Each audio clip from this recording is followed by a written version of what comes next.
everybody, and welcome back to another Nextlander podcast. And boy, howdy, what a news morning, Brad Shoemaker.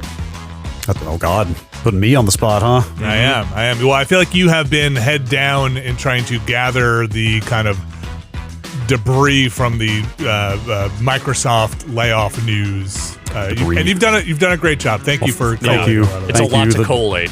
Debris is probably the right word this week, because normally the news section we go through here is a list of proper articles with links to articles. Yeah. It's mostly a bunch of blue sky posts this week, because the Microsoft layoffs are way worse, I think, than anybody expected, or at least on the Xbox side. And kind of it's happening. All just happening. It's just happening. Alex Navarro. I was in the middle of Death Stranding when Brad, you messaged, and I'm trying to pull all this stuff for the layoffs happening. Make sure you look at the document again, because I've added 6 new things that have happened in the last 45 minutes. It's all just coming into focus as we are starting this recording. Yeah. So we're going to probably just lead off with what's going on there, because that's happening. By the time we get to our proper news section, there might be updates in an hour and a half or two, but it seems like the scope of what's happening at Microsoft, and specifically the games division, is starting to come somewhat into focus with confirmed reports of layoffs happening in studios. Yeah. And it's pretty massive. Yeah. And we did know, as of last week, we did talk about on the show the idea that there would be, roughly 9,000 layoffs across all of Microsoft's various divisions. That was news that had gotten out there. But was the number out there last was out week? there. They were talking that number. Okay, I had forgotten about that. But we weren't sure what percentages it was going to be. We weren't sure exactly how much of Xbox was going to be affected, and it turns out quite a bit. It seems like, I certainly don't have all the numbers in front of me of how many people are total at Microsoft, how many of them are at Xbox, etc. But it seems like of the 9,000, just looking at the scale of cuts at Xbox, that it might be disproportionately high at Xbox. Yeah. So before we just jump into what's happening today, probably just a reminder to folks that Microsoft has been in a series of layoffs throughout the last year and a half, even longer, but pretty big ones over 2024. I think this is their fourth round in the last 18 months. And Xbox games has been targeted quite a bit in some of that. So there have already been pretty massive layoffs, a lot of shifting around of teams. There was also that Activision merger, which brought in people. And some of which are being impacted by this. Some of which have been impacted by the previous round of redundancies, and they're impacted by this. And I guess out of the top here, Brad, should we just kind of state what Microsoft is saying in terms of so far what Phil Spencer, Xbox Games, has stated in terms of the layoffs? Yeah, this is a top-down Microsoft initiative. This is obviously not just Xbox or even coming from the Xbox leadership, but he quite literally says, "We will end or decrease work in certain areas of the business and follow Microsoft's lead in removing layers of management to increase agility and effectiveness." Mm-hmm. So there's a lot of people asking a lot of questions right now. Microsoft not giving a ton of answers. A lot of people knocking on a lot of doors. A lot of actual games journalists trying to get information from people affected by this. A lot of stuff is coming out. I think we're going to try and go with what has at least been confirmed by people, because some stuff is going up and coming back down. There's definitely been stuff out there that has been deleted very quickly because it either wasn't well sourced or sourced at all. It seems like info is just flying around everywhere. Yeah, everything I've got here is from some reporter or other who I recognize or know personally or works for a well-reputable outlet.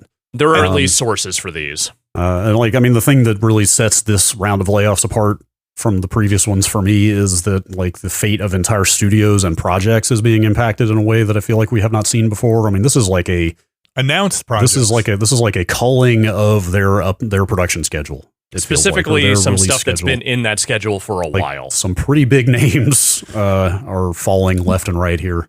And then I did see a thing that made me go, huh, in some reporting. And again, there's been a lot of stuff out there. It might have been Bloomberg and Schreier's reporting. It might have been somewhere else.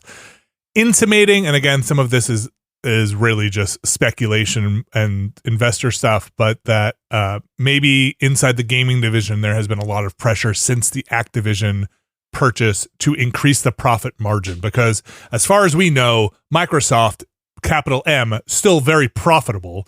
The margin would be the thing in question. Record revenue, from what I understand, in terms of the overall company. So I guess the question is, what's the squeeze, right? Like, what's the margin on it? So some people with more knowledge than I have maybe speculated that the returns since that big investment, what was it, 70 billion to round, has maybe not been what they expected on that stuff.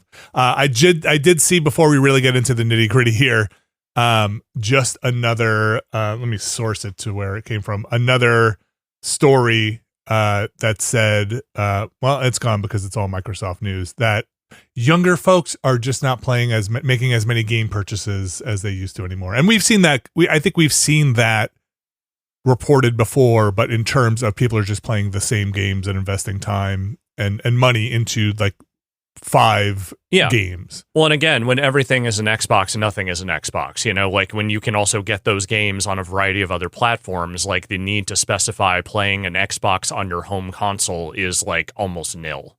Yeah, that might have been better. Maybe they're getting good returns. I mean, Indiana Jones sold really well on the PS5, right? I'm not saying it's a terrible strategy. Like, I'm not saying like they're not selling games that way, but I'm saying like Microsoft as a Xbox maker has maybe felt like the least vital it has ever felt.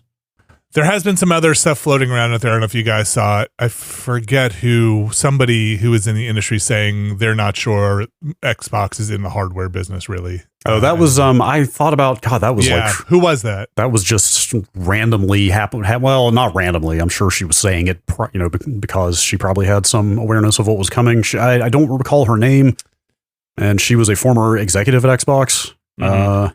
Like extremely former. I want to say from like maybe the Xbox One era or 360. Like, she has not been at Microsoft for a while, and this was literally just on a podcast / YouTube commentary video that she did. But gosh, I didn't put it in here because it was one person's opinion. Yeah, this is like, I don't know how newsworthy is it for, you know, like, this is obviously a person who's very in the know and very experienced here, but is it actually Laura Fryer? Okay. Who is, gosh, I remember her. Former Xbox executive is all I've got in front of me right now. She has a YouTube channel. I think my point just being anyway, yes, like there were a bunch of like fairly abrasive pull quotes from her video and making the rounds in the news sphere along the lines of like, pick a lane, you know, like Xbox not in the hardware business anymore, and like some pretty scathing stuff. So I think I guess not my point, but the discussion point being that, on one hand, this is a top-down capital M Microsoft initiative to cut 9,000 jobs from all of the 250,000 people that maybe Microsoft has. 280,000, yeah. Okay, yeah.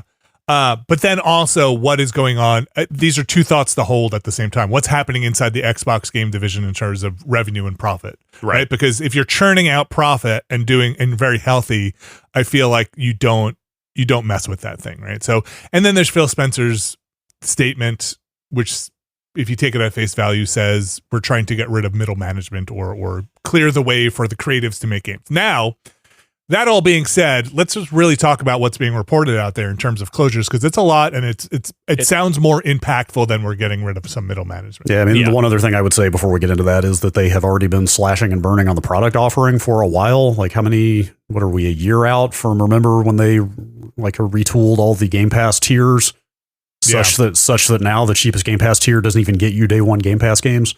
Remember, that was like their pitch. That was the pitch for Game Pass, was like, all these games are day one on Game Pass, and now the basic Game Pass doesn't even get you that. So like, they have been tightening the belt every which way. Tightening the belt, and like Alex said before, for better or worse, I think it's probably their smart move to put their stuff out everywhere, right? To make sure that you can get their product outside of the traditional Xbox ecosystem. So, but let's talk about what's been reported. Brad, you want to kick it off? Because there is stuff flying very fast. I'll just try to go down the line of browser tabs here, because a lot of these haven't even been written up as actual stories yet.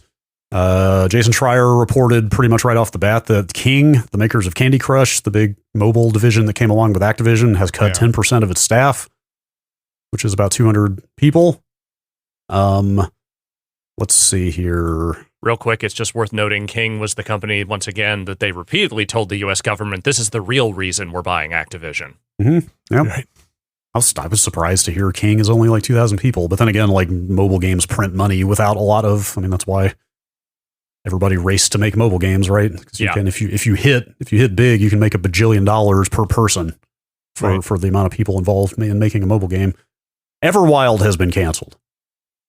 Huh. Remember Everwild? I do. Everwild, which Phil Spencer offered a proof of life of 3 months ago or something, like earlier this year. Mm-hmm. He dropped a comment in remember that?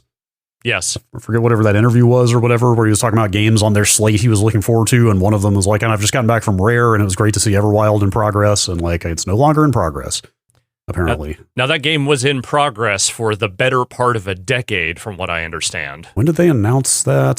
2019. They announced it in 2019, but I think it had been in the works for at least a couple of years prior to that. Yeah, because Sea of Thieves came out a long time ago. Yeah. I don't think we have a lot of insight into what layoffs at Rare might look like. They haven't said anything about numbers as far as who on staff is being cut at that studio, just that project is canceled. I think that was Video Games Chronicle that broke that story. Employees are likely to lose their jobs as part of broader restructuring of Rare, the sources said. So Everwild no longer on the slate. There are... I don't know if there are layoffs at ZeniMax Online, who makes Elder Scrolls Online, but Jason Schreier reported that their next project has been canceled. There are at least some layoffs at that studio. I saw one person who said they were working on the video pipeline for that game that says they no longer have a job. Okay. So at the very least, some people have been affected there. Probably assume that there are layoffs attached to every project cancellation here. Yeah. That was apparently called Blackbird. That was the code name. Yeah. They had been working on since 2018, which was a brand new MMO. And Elder Scrolls Online has been pretty successful. So that's and steady. I don't know what that would have been. Surely they were not making a Fallout MMO. I have to imagine this is more of a recognition that breaking in with a new MMO right now is extremely fucking hard. Yeah, it's tough, but also, Elder Scrolls and Final Fantasy XIV have done reasonably well, but those also have massive IPs attached to them. That's the thing. If this is a non-IP attached thing, that's a harder road to hoe. If this was an original project or something with way less cachet than Fallout or Elder Scrolls, then yeah, anyway. That's yet another thing. That's one we didn't even know about that's been canceled. Ethan Gatch at Kotaku reported there are layoffs at Undead Labs, the makers of State of Decay 3, but he did not have any news about the fate of that game. God help me if they cancel that game. you might just be done. I might be done. That was only from an hour and a half ago, right? Yeah, yes, we were, and 15 minutes before we got on this call, another post from Schreier.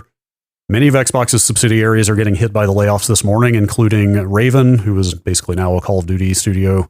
Has been for a bit. Big cuts at Forza Motorsport developer Turn 10, nearly 50% of staff. So this is one of the crazier ones to me. Until we get to the next one, which happened as we were getting on this call, this was the craziest one to me because... this is still being reported again. That's fairly recent, like you said, Brad. That's 15 minutes ago. That's reported... This info is 50%. Fluid. There's responses to that post of here's somebody I was let go from Halo Studios. Yeah. There's just people responding to these reports from other studios who also got cut. But the Turn 10 one is insane because how do you make games on the scale of what Turn 10 does with a 50% reduction in staff? You don't. I don't know. You don't. You are changing the scale of what that studio does if you are doing that. Right. Which is, I don't know if we can infer from this that Forza Horizon is now the bigger franchise. It probably is. It has been. So what I can tell you anecdotally is that Horizon basically since 4 on has been way more of interest generally than Forza Motorsport. And granted, there was that big long gap between the most recent one and the one previous, but it sounds like that last one also just did not sell maybe as well as people were hoping. Yeah, I do wonder how much that long gap had to do with that as opposed to people just don't want that level of tuning-oriented serious racing game anymore. I don't know. In a weird way, Horizon almost got too good because it just kind of made Motorsport seem very dry by comparison. It's the fun Forza. Yes, it is.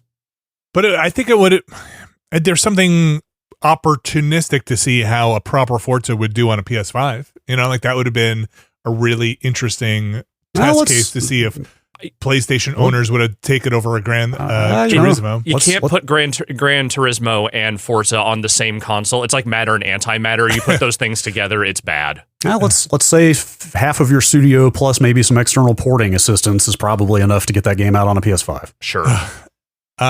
So yeah, that if reported as, or if taken as reported, that's incredible. That's 50%. Yeah. Brad, what was the one you said came in after that? Well, I was just going to say, I mean, Turn 10 is like one of the core premier Xbox internal studios, you know? Yes. Mm-hmm. It's like I would have put them right after. I mean, they don't have Bungie anymore. Now you know, Halo is now 343, but like in the crown of Microsoft development studios internally, like Forza was right behind Gears and Halo as far as like big Microsoft franchises. Like, I think crazy. If you were talking about the 360 era specifically of Microsoft, there is probably one of the most important studios they had. Absolutely. Was Turn 10. Like it's nuts to see that. Like, what is the fate of that studio now? Like, I don't even know what their output is going to be. Anyway, you know, maybe that one's still crazier when you factor that legacy in that we just described, because this was a brand new studio that's never even shipped a game, but apparently they are shutting down the initiative and canceling Perfect Dark. And like, it's wild that game might not see the light of day. No, it will not, from the sound of things. Like who can say assets could leak at some point, but there is not a game that will not ever even get that. out Like there. maybe somebody brings it up. This is still all being reported.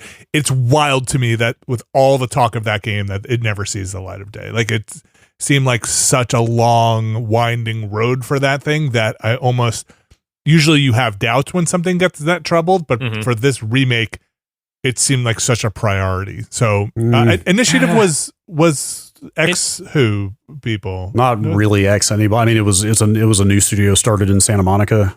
Was it Crystal Dynamics? They had a deal with Crystal Dynamics to support the development of that game. Much like that. Okay. I mean, I certainly don't know what went on behind the scenes, but like having to bring in an external development partner midway through development never seemed like a good sign. No, there was a lot of reporting going that there were like just problems at that studio, especially like some years back when that thing was still very much murkier than it is now. Like when that Perfect Dark thing was more bubbling than really known. And I don't know a whole lot about what went on there, but it sounds like nothing there was like untroubled. You know what I mean?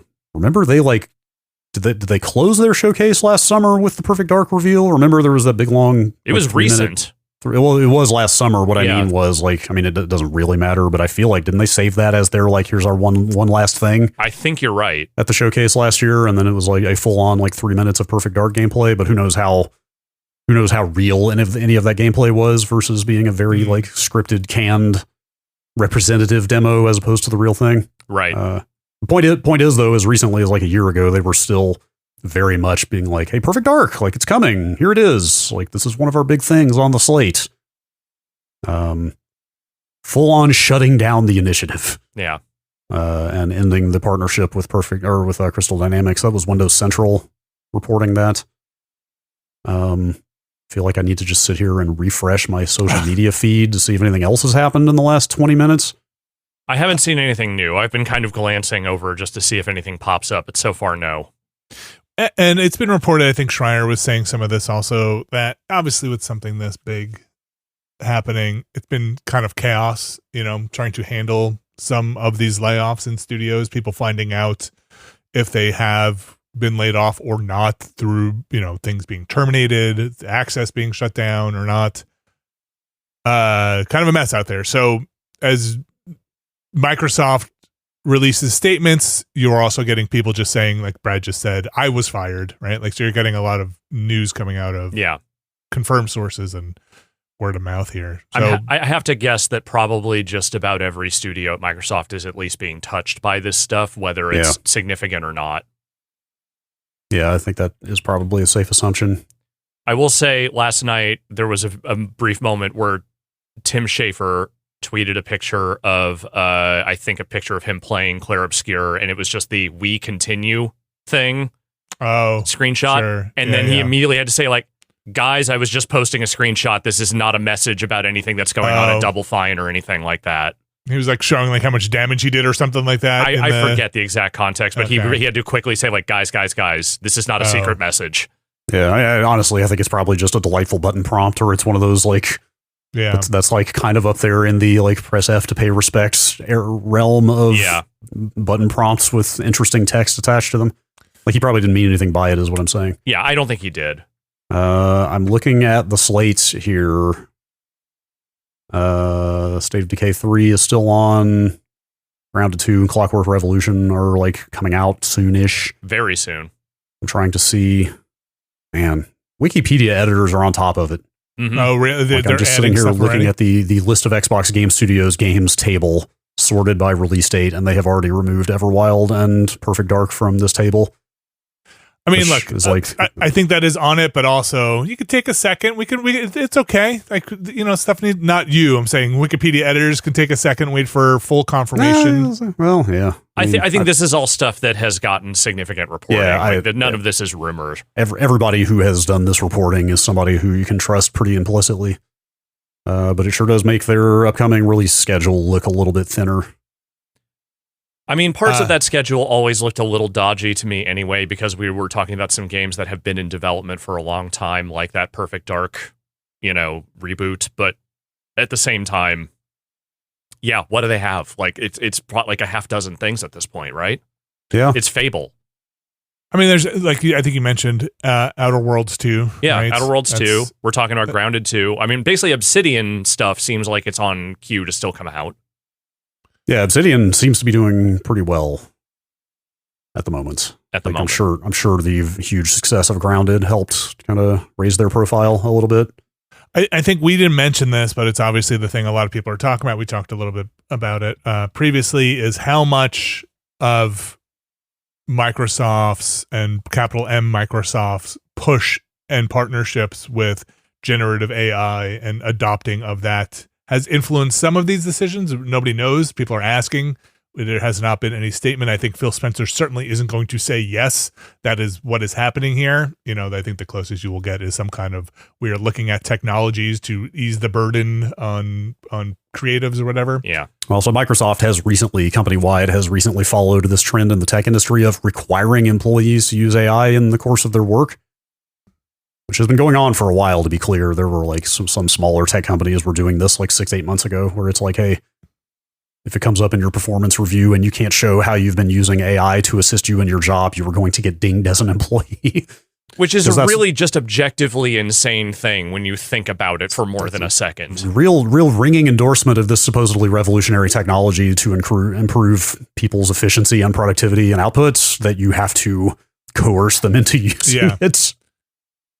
I mean, if people don't know, Microsoft, I think, Alex, you've mentioned this a couple of times, has a very large stake, and I think, Brad, you probably bring it up too, in OpenAI. Yes, and there is ongoing strife between them and OpenAI, but regardless, they are one of the most heavily leveraged in AI tech companies there is. So I pulled this post off of Blue Sky as well. This is a writer called Chris Kerr, who works for Game Developer, who I'm not familiar with, but... and some of these responses from Microsoft are echoing kind of what Phil Spencer's statement to the company said, but his Chris Kerr's post says, an Xbox spokesperson told me the Xbox layoffs are in service of, quote, reducing layers with fewer managers and enabling staff to, quote, spend more time focusing on meaningful work by leveraging new technologies and capabilities. I've asked whether that means generative AI is about to be pushed in a big way.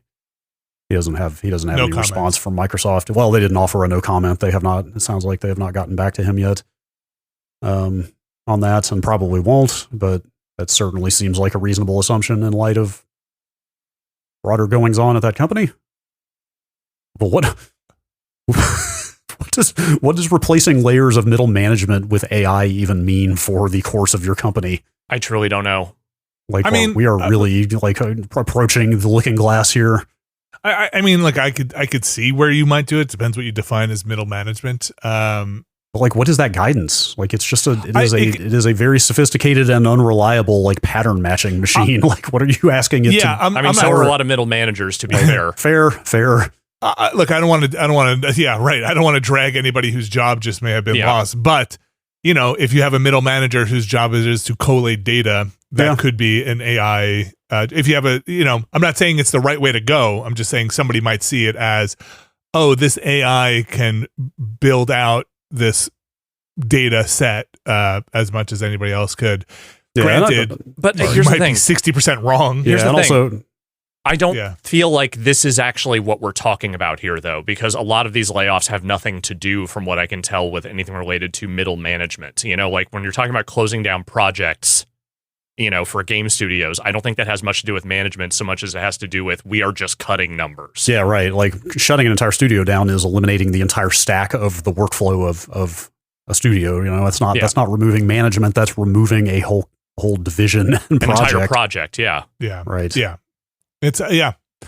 So yeah, I don't know. I mean, the AI thing might not factor that much into it all. It's just there definitely is no secret that, again, Microsoft as a company has been trying to embrace and exploit that and leverage it.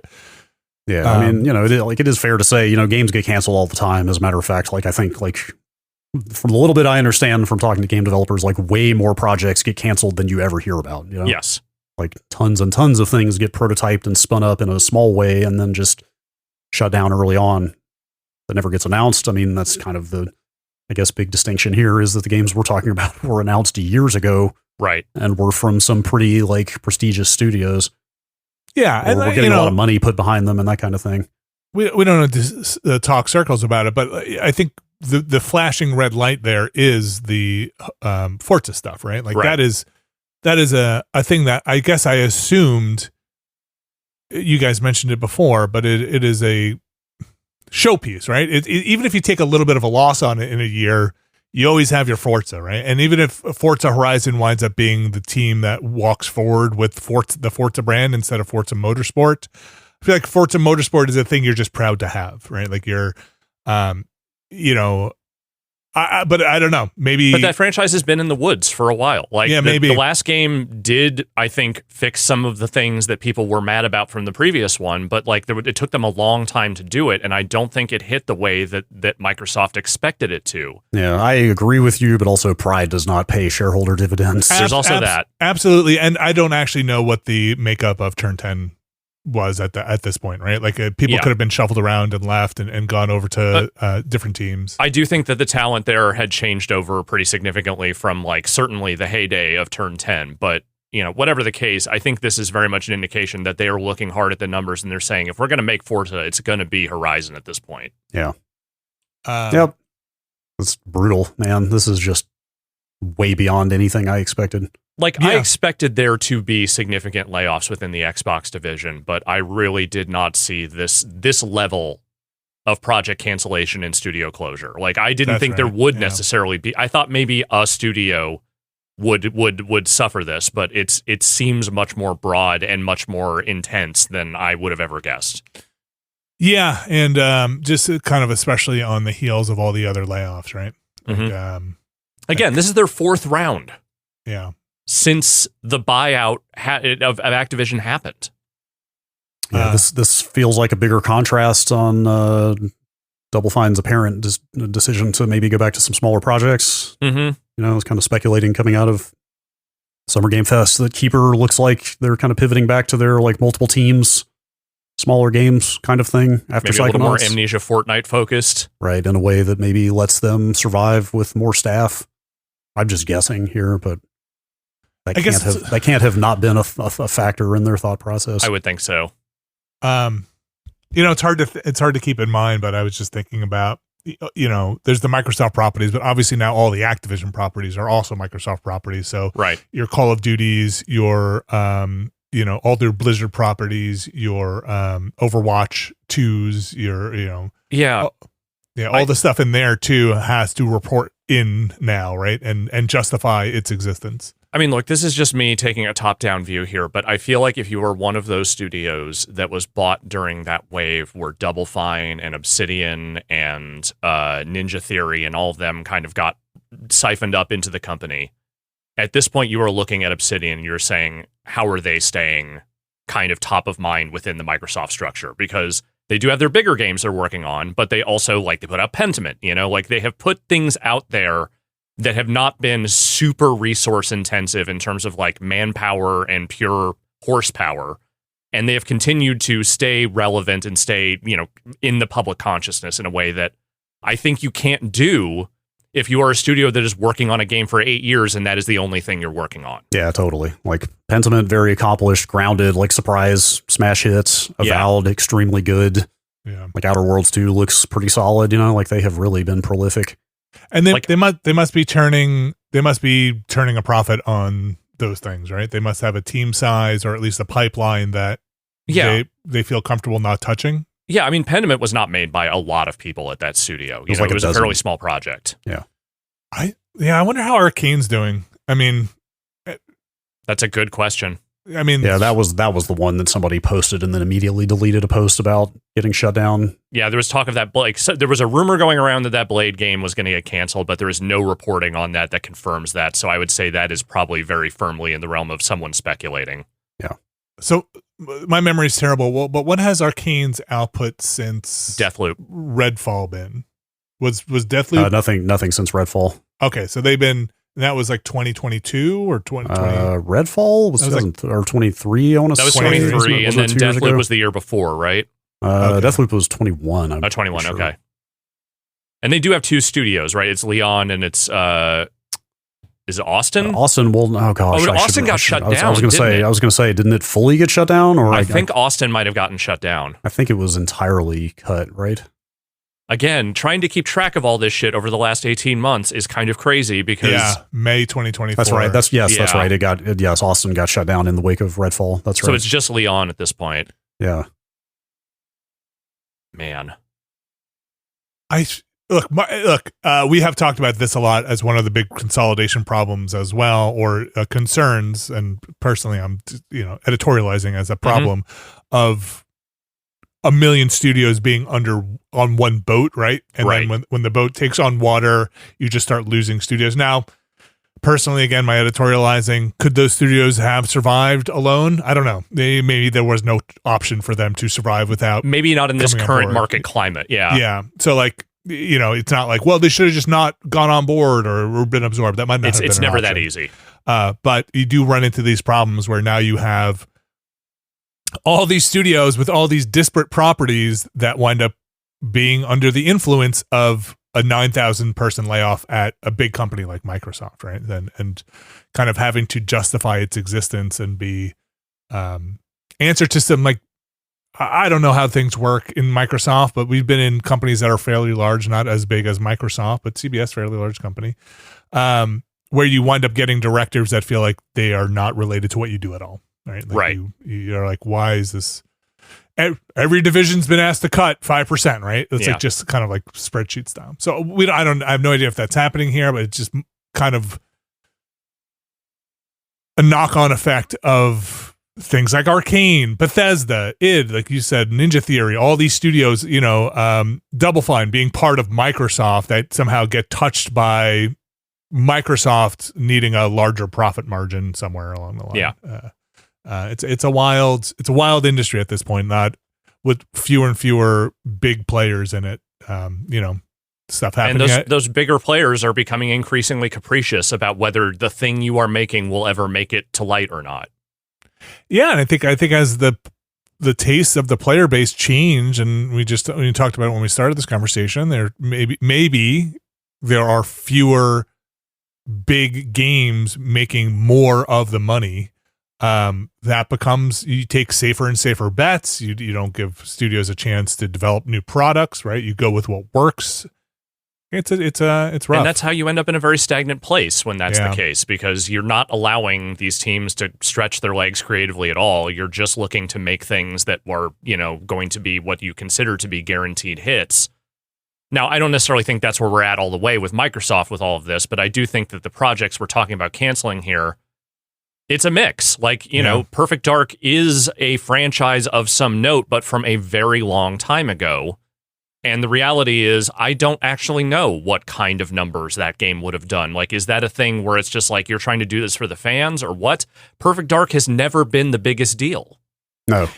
I mean, it began life as, hey, we want to make another GoldenEye, but we don't have that license anymore. Yeah. Let's just make up our own thing. Like, I would have been happy to play a new one, but I feel like in terms of a mass market appeal and a thing that has been in development for a long time, if you're being told under no certain terms, you got to cut these numbers, I think that I understand at least why you make that move, but also revealing it last year leads me to believe that this was not in the plans up until very recently. Absolutely not. I mean, I don't think Phil Spencer would have been out there talking positively about Everwild 3 months ago if, like, I assume a lot of these decisions had to be made relatively quickly. Like, Everwild is another one where we don't know what that game was, but assuming it was going to be another Sea of Thieves style, like collaborative online thing, like online live service games are like pretty scary to launch these days, of course. And that game had been in development for who knows how many years. And if they were having a hard time finding it, like they did with Sea of Thieves, like Sea of Thieves was not hugely successful on launch. It was pretty thin and didn't have a lot going on and was a little shaky, right? Like it got better. They got it over there. time, but like I can see the trepidation around launching another online game from Rare, if that's what that wasn't coming together.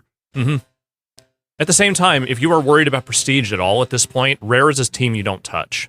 Rare is like, as prestige studios at Microsoft go, there aren't a whole lot of them, and that is certainly one of them. And if that mattered, this would not be happening. Yeah, it makes me nervous to see what the layoff numbers at Rare might look like and what the future of that studio is. If that was their next game and it's canceled now, then what is Rare's next move?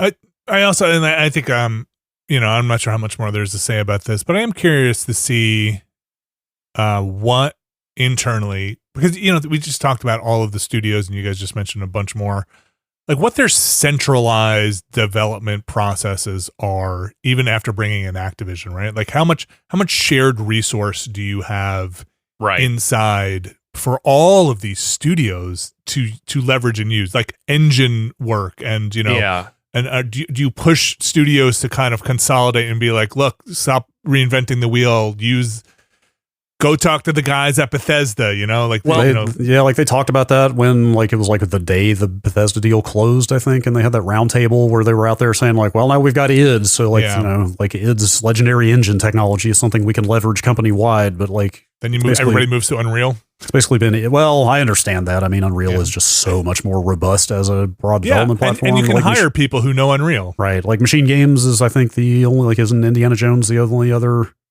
but they've been working on id Tech since like the first Wolfenstein, so they already had that pipeline. But I remember also when Bethesda came into the fold, there was a lot of talk about like how Bethesda was basically going to be a city state within Microsoft. Like they were going to be kind of autonomous and do their own thing. And Brad, maybe you can correct me on this. I thought I remembered that at some point word got around that maybe that was less and less the case in the last couple of years. I mean, they definitely did a reorg. I remember where like an additional layer of Microsoft kind of executive management was inserted at the top of Bethesda. But like, I mean, I can definitely say on the ground, just having come off of Summer Game Fest, like they still operate somewhat autonomously in terms of like who you're hearing from that is repping their games. Like there's still some division there for sure.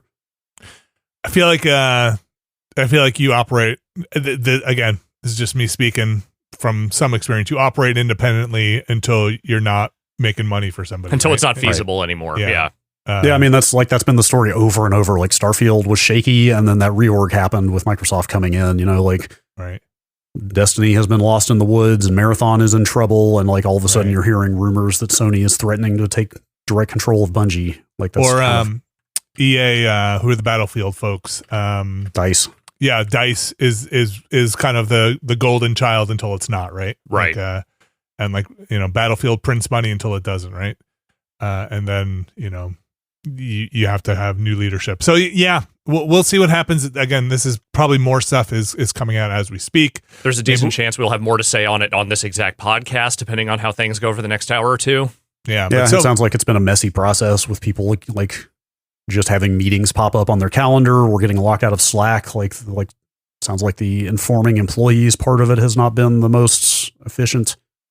Yeah. Like I said earlier, I think, not too unexpected with the scope of this thing where people are going to be, who knows, somebody's boss whose job it was to lay somebody off might have just gotten fired. Right. And it's just like, fuck it. We don't know. But we'll circle back around, during the news section, especially, concerning Xbox, studios and Microsoft games. There's also a lot of people being laid off outside of there in Microsoft proper. So, but for now, we'll take a break. We'll come back. We're going to talk a good chunk about our experience with Death Stranding, as we have probably put the most time into that together. Follow-ups thoughts. Hey, heads up, if you're going to be listening, I'll just say here before the break, if you're coming in, I don't think any of us are too far into the story, but I think it's probably worth talking about what's going on a little bit in the story. So there might be some Death Stranding 2 early talk of spoilers. honestly, I'm trying to think in my head what I could even spoil, and if I understand it enough to spoil anything. But we're talking about like first 10-hour stuff. Yeah, there's one event that I didn't see coming in the first bit as they get you into the proper part of the game that like is a minor spoiler, but it's still all pretty much like this is the basic premise of this game. The setup, yeah. So we'll call it out as we get to it. I just want to give you a heads up if you're skipping around ahead, and also I want to just say right now, free game on Death 1 spoilers, Death Stranding 1 spoilers. Like we're going to reference the first game a lot, like we did last time. So just a heads up going into that part. But for now, we're going to take a quick break, and we'll be right back. All right, we are back. Let's move on to what we've been playing. The video game. The game. The video game. Well, okay. Last video game. Before we get into Death Stranding 2, I will say I jumped back into Assassin's Creed. I think that game just needs to end for me. How many hours are you at? What if you could end it at any time? I am racing. I think about 80 hours, maybe 70 or 80. Is the story even good enough to finish? Parts of it are. No, for me, I think I just need to I'm racing towards just murdering the main bad folks as quickly as I can as circles keep popping up around me.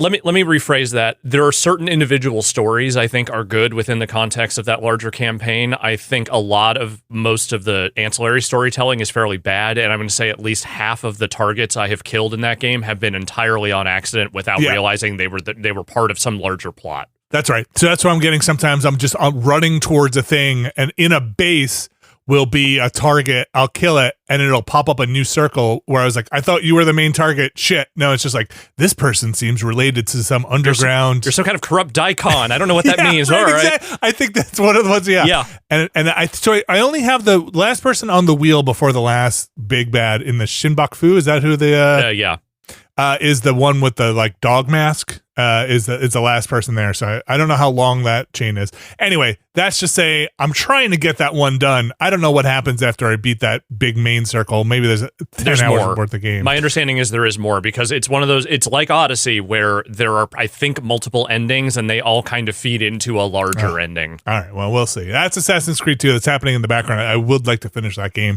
and just push it out of my life. Yeah. It's going on too long. But we are talking about Death Stranding 2 right now, a game that last time we only were able to put a few hours into because we just got it near release, or at least near early release. Now we've had some more time to spend with it. I'm going to start with you, Alex Navarro, because you were probably at the lowest, having played through all of Death Stranding 1. Your view of the Strand series. Let's just call it the Death Stranding project. Yeah, it was maybe not. You were not anticipating going back in for more. What do you think so far? So where I am now, I will just say very briefly, I am in Australia. I am doing some of the bigger stuff that you do once you kind of get past the big story preamble in the first 2 chapters. What I can say right now is I have some of the same problems with this game that I had with the first one, which is to say, anytime they launch into a cutscene or start trying to explain some aspect of the world, my eyes roll back into my head and I want to die. It's not great. I love how self-assured it is, though.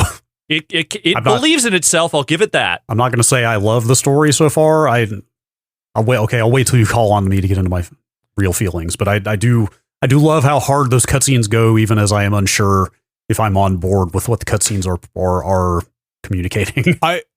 I am with you. I don't mind it as much because I'm somewhere, I think, between the two of you, where like I love how self-assuredly they spout out bad writing and nonsense, but I do laugh every time it's able to insert either a joke about itself or break the fourth wall a bit. I don't know if you guys have there was one part where Doll Man, again, we got to talk about fucking Doll Man. But there's one part of that. A Doll Man is like, you know, this really reminds me of a tale from Kojima Productions. Mm-hmm. Well, Sam, you're looking at me like you've never heard of the great Kojima Productions. Oh my God.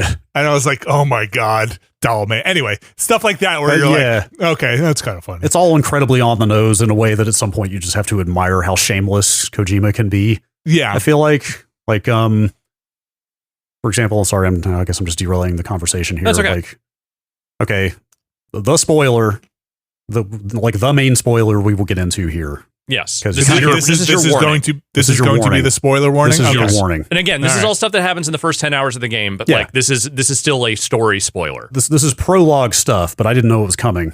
But this is like before you get to the main part of the game. It is absolutely the like intro area of the game. Mm-hmm. So there's the baby Lou, the BB. Yeah. Is it Louise? Is that what I like? Again, I I'm think like, that's what Lou is short for, if I remember correctly. Okay. At any rate, Lou is the former BB, piece of military equipment, which is what these babies are, who broke containment and has started actually growing up, which it becomes revealed as like, oh, this would be scandalous if the UCA ever found out about this. They would take her and study her because BBs aren't supposed to be able to grow outside of the tank, et cetera, et cetera. Also, like you said, it's property. It's their property. Right. It's like hardware. Right. They consider it like literally equipment. Here's the spoiler. Lou dies. Yeah. At the end of chapter 1. Okay. I don't know enough about where things are going. Does Lou die? Oh, there are 100 questions off of that event that I have about like what is death in the Death Stranding universe? Let me drill down on that a little bit. Let me get through the reason I brought this up, and then we can get into that. But some of the other really extremely Kojima on the nose writing I was going to point at is when Lou dies, there's like a 1 month later flash forward, and like Sam is all despondent and like keeps trying to kill himself. Some of the holding an empty gun up to his head and pulling the trigger over and over is the most like, come cliche. On, man. Yeah. Well, I think the implication there is that at various times throughout this month, he has been succeeding in killing himself, and he is repatriated. Oh, is that what the repatriating stuff? Oh, so he can't die in an easy way. I think he can be killed, but it's like if he dies while he's on his beach, I think he might die for good. But so him in the water is him basically coming back. He's basically like I thought that was a dream video game sequence. protagonist. I did not realize. Oh, so that's where I was going with this. But so when I did my crash course last week on like, okay, I know what Dooms is. I know what the beach is. I never figured out what repatriation was. So I got it. So you can come back from the dead is what you're saying. That's how they explain away you dying and then coming back. Did not realize that was actually him killing himself in those moments that you're repatriating. Up until the last one where he runs out of bullets. Yeah. But your point stands. Yeah. But right. It's all the imagery is still pretty like, come on, man. But the thing I was going to say is the baby's gone. He's despondent. Fragile shows up and he's like, well, time to go to Australia and connect the network. Yeah. And I was going to say, like, the thing I was going to say was, like, it is so perfunctory. There's, like, no discussion from him, no pushback. He just, like, silently just gets up and does it. He just joins the crew, and there's, like, not a lot of talk. I mean, there's still some references to his grief and Lou and stuff, but for the most part, it's like, here's your new crew, here's our new ship, here's your new mission, let's get going. Yep. And at the end of that whole thing, though, they kind of tie a bow on it where they're like, what do you think, Sam? Are you up to this? Or whatever it is they say when it's like, all right, go out and start doing the first mission. And he's basically is just like, well, I've done it before. It seems to be the only thing I'm good for. That's right. It's like, it's like the most on the nose video game protagonist. Like you are the cipher that is here for the player to take control of and do the one thing you can do. It sucks is the thing I'm going to say. Like I think it's funny. It's funny to a point, but it really feels like they are kneecapping their own storytelling sometimes. Maybe. Because I think there's some interesting emotional stuff that you could have done with Sam as a character. And my understanding is that in this game, they do a better job long term in making Sam feel like a realized person versus just a gruff presence like he was in the first game. But not very little of that is in the opening like hours of this game. Yeah, a friend of mine who reviewed this game told me that like 30% of the story is like basically at the end. Although I think wasn't the first game the same where like a big swath of it is at the end. But like it sounds like this is pretty similar, where large swaths of the middle of the game are you just delivering and playing the game, which is the thing I'm really here for. Totally. But look, here's where my problems come in, is that I'm with you. I think the walking around, the new vehicles that they are starting to play around with in this stage of the game, like, are pretty fucking cool. I think some of the technological advancements and equipment they give you are right out of the gate are pretty rad. There's so much good stuff in there. There's so much good stuff in there. And the thing is, I'm not inherently opposed to Kojima's penchant for creating weird characters. I love his weird characters. It's one of the things I celebrate most about him as a storyteller. It's what Metal Gear means to me more so than a lot of other bullshit in those games. The problem is he had this problem in Death Stranding 1, and it's happening again here too, and in some case way worse ways. he's doing them no favors by introducing them to the story the way he does over and over and over again. I will use Doll Man as a particularly bizarre example of this. Doll Man is probably one of the more ridiculous things he's ever come up with. A guy whose Ka, or is it Ha or Ka? I don't know. I don't care. The spirit has left his body and ended up in a doll accidentally. Okay, he's like a therapist, right? Yeah, he's a psychotherapist and I think a spiritual medium. Yeah. So whatever, that's ridiculous, but I can see that going into an interesting thing. But the way they shove him into the story feels like they were trying to just get it out of the way. They literally, he is on a tract on a fucking ceiling rail. Yeah. He wheels himself in there, dangling from this thing, and then it is left to Fragile, again, Leah Sadu doing the best she can, trying to explain this character in 3 sentences and then moving on entirely. And that is a shitty way to introduce characters like this. Well, have you gotten to the part where Doll Man is your periscope? Yeah, you throw Doll Man into the sky. I have. I'm not anti Doll Man. I think there's some interesting things they are angling at with that character, but the way he introduces things into this universe, into this world, it is done with a level of non-care that I find kind of jarring and sucky. Yeah, yes. Doll Man is like kind of comic relief for the most part from what I've seen. That's fine. But you can care about your comic relief. Like the George Miller character, like when he shows up as the captain, there's a whole thing of like, oh, he's piloting us through the tar. You know, like that's the thing is that their ship moves through the tar. And then there's the whole thing of like, if you're wondering where my hand is, it's in the tar right now. And then they show the hand, and then he just puts the glove on, and it's like, okay. You got kind of a deeper dive. These are things that I think from my time with it, if as you go and do all the button prompts and explore all the dialogue, you're getting more and more backstory. You get his backstory about the thing, but it is not the Mass Effect 2 go build a team, which could have been a different game and kind of fun to go get the crew of the Magellan together as you get these weirdos to in your ship. It's not the information itself, it's the delivery of it that I find just sort of unpleasant, because I think I could love a story that he is telling like this if he was just a little bit more dedicated to letting things build naturally and not just trying to dump piles of information on you at varying stages in a way that feels very like just didactic and just like very like, I am giving you all the character traits of this character here, 1, 2, 3, 4. This is all they have. The performances aren't bad. Like they're fun. They're fun. Like I think there's interesting stuff here. I just don't like the way he's telling these stories. It's like you're walking into like a superhero 35th anniversary reunion from like high school, and you're like, "Hey, Doll Man, what have you been up to?" "Well, I've been doing this." "Oh, it's Tar Man. Tar Man, what have you been up to?" Where like everybody has this weird, tragic backstory, and they're all just happen to be in the same room together, because most of the people you meet out in the world are not Tarman or Doll Man. They're a lady just people who's just out there, and she's like, I'm an artist. I like to illustrate. Oh, I'm on the Chiral Network now. Now people can see my illustrations. Also, I've got this really weird power. I 5-starred that lady's location. We'll get into that. Mm-hmm. Wait, so Alex, sorry, keep going with your general vibe. So that's the stuff that is the most frustrating to me, honestly, because I keep wanting to go along with what he is presenting because it's weird enough and interesting enough that I feel like I could get into it with a slightly better delivery mechanism. Now, that said... Delivery mechanism. Yes. Like it. I still think this game is top to bottom gorgeous, no matter where they send you. Like, everything, every environment, every landscape. Mexico looks like Mexico. I'm going to say that now because one of my minor beefs with the last game was their whole idea of America did not resemble America in any meaningful way. Like, it looked like fucking Iceland. And I understand they were going for some kind of, like, timefall, making the world primordial type shit, but it just didn't look right. Here, I feel like the version of Mexico they show you, the desolate thing that they are presenting, still feels like it would exist within the Mexican landscape. I'm having a similar feeling with Australia. That stuff is amazing. The gameplay is really solid from what I've played so far. I hate fighting the tar monsters, but they are more manageable than I feel like they were in the last game, and I'm not having that hard of a time with it. I think the combat is still not really where I'm at with it, but I really am enjoying the walking around, the delivering, the picking shit up, the cargo management shit.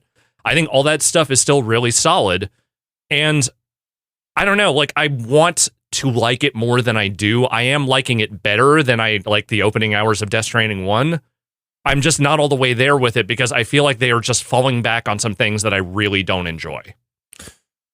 Brad, what's your vibe on it? I am becoming dangerously into this game. Okay. I am not that far. Excuse me. I've only got one node in Australia connected, and I've got like the next two that I have been to, and like one of those guys makes you do multiple quests to connect him because he's stubborn or whatever. Oh, that's the guy who you're probably talking about the guy who makes you go into BT land to get his, yeah. The reason I'm not that far in Australia is because, like a moron, I spent 12 hours in Mexico just delivering. And just picking up packages. At a point, I thought I was going to 5-star everything before I moved on. What snagged me was when I asked the question last week of is the equipment unique to each location? It turns out the answer is yes.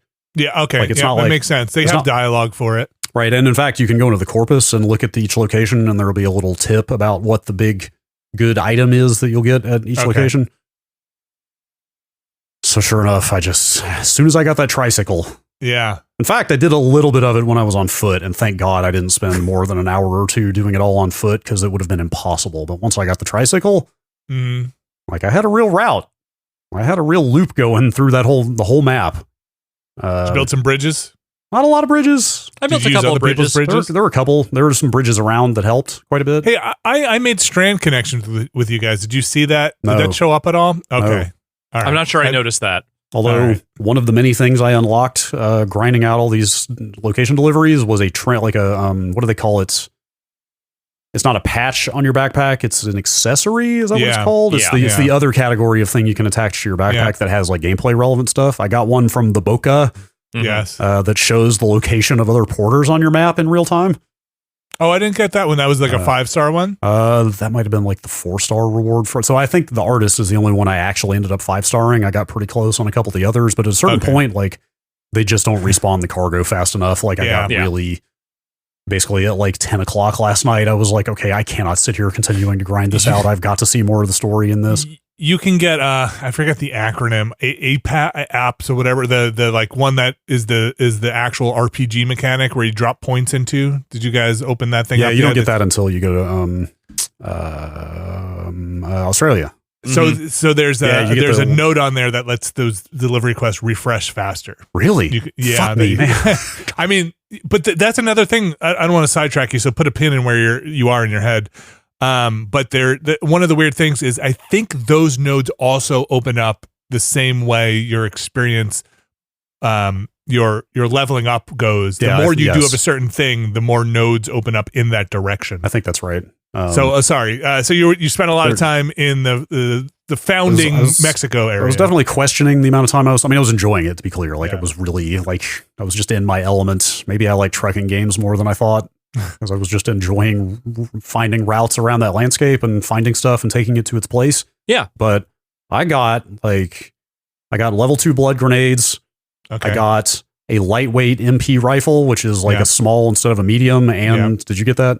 I got the lightweight one. I think I got level 2 blood grenades as well. And then I got the level 2 of the lightweight rifle that has a grenade launcher on it. Oh, wait, no, I got that for the shotgun. I got that trinket that I mentioned. I got armor for the tricycle. Okay. I'm trying to think, like 1 or 2 other items doing this I got a silenced version of the MP handgun. Okay. I also got what they call like a big bore MP handgun, which is basically a revolver. It's basically like a slow firing, but extremely powerful. 1 or 2 other things. I got a combo. Rubber bullets or MP bullets? MP. Okay. What does MP stand for? Magic. I don't know. It's the MP is the one that'll do the BTs at this point and the humans. So it's basically I find it better than the rubber ones. They hurt. Carry that. I don't see what I'm trying to find. I need to know what multi-purpose is what this says. Okay. It is believed that MP stands for multi-purpose. Okay. Okay. Did you know that it can hit the BTs, which is nice. Yeah. Did you know that if you throw a blood grenade and then shoot through the cloud of blood at BTs, it adds blood effect to that's the bullets? And does extra damage? Like, that's fucking rad. This is the kind of stuff I really do appreciate about these games, is that when you think something weird or interesting could happen, it's actually a decent chance that they thought of it. Yes, like there's so much, like ever since Phantom Pain, like the games that I'm not saying this is all him. Like it's just, these are the games with his name on the box. Like he obviously has a huge staff of people designing and implementing all this stuff. but like just the mechanics in the games he works on have gotten so much more interesting to me since around the time of like Ground Zero's Phantom Pain. Like it's kind of mind blowing to me. Like that, the network node thing you're talking about where you got all these crazy perks you can unlock is awesome. I almost fell out of my chair when they unlock the modular backpack system. Mm-hmm. So that part's you can craft like extra grenade pouches and ammo pouches, and like you can craft the things that make your load lighter. You got right. Things so there's also that hidden mechanic. I don't know if you remember this. I went and looked it up last week. That for every 1,000 chiral crystals you're carrying, you have 1 kilogram less of weight that it subtracts. So there isn't. So my MO now is every time I get to a new location or upgrade, so they have more materials available, I clean out everybody's chiral crystals at every location because there's no weight to carrying those around.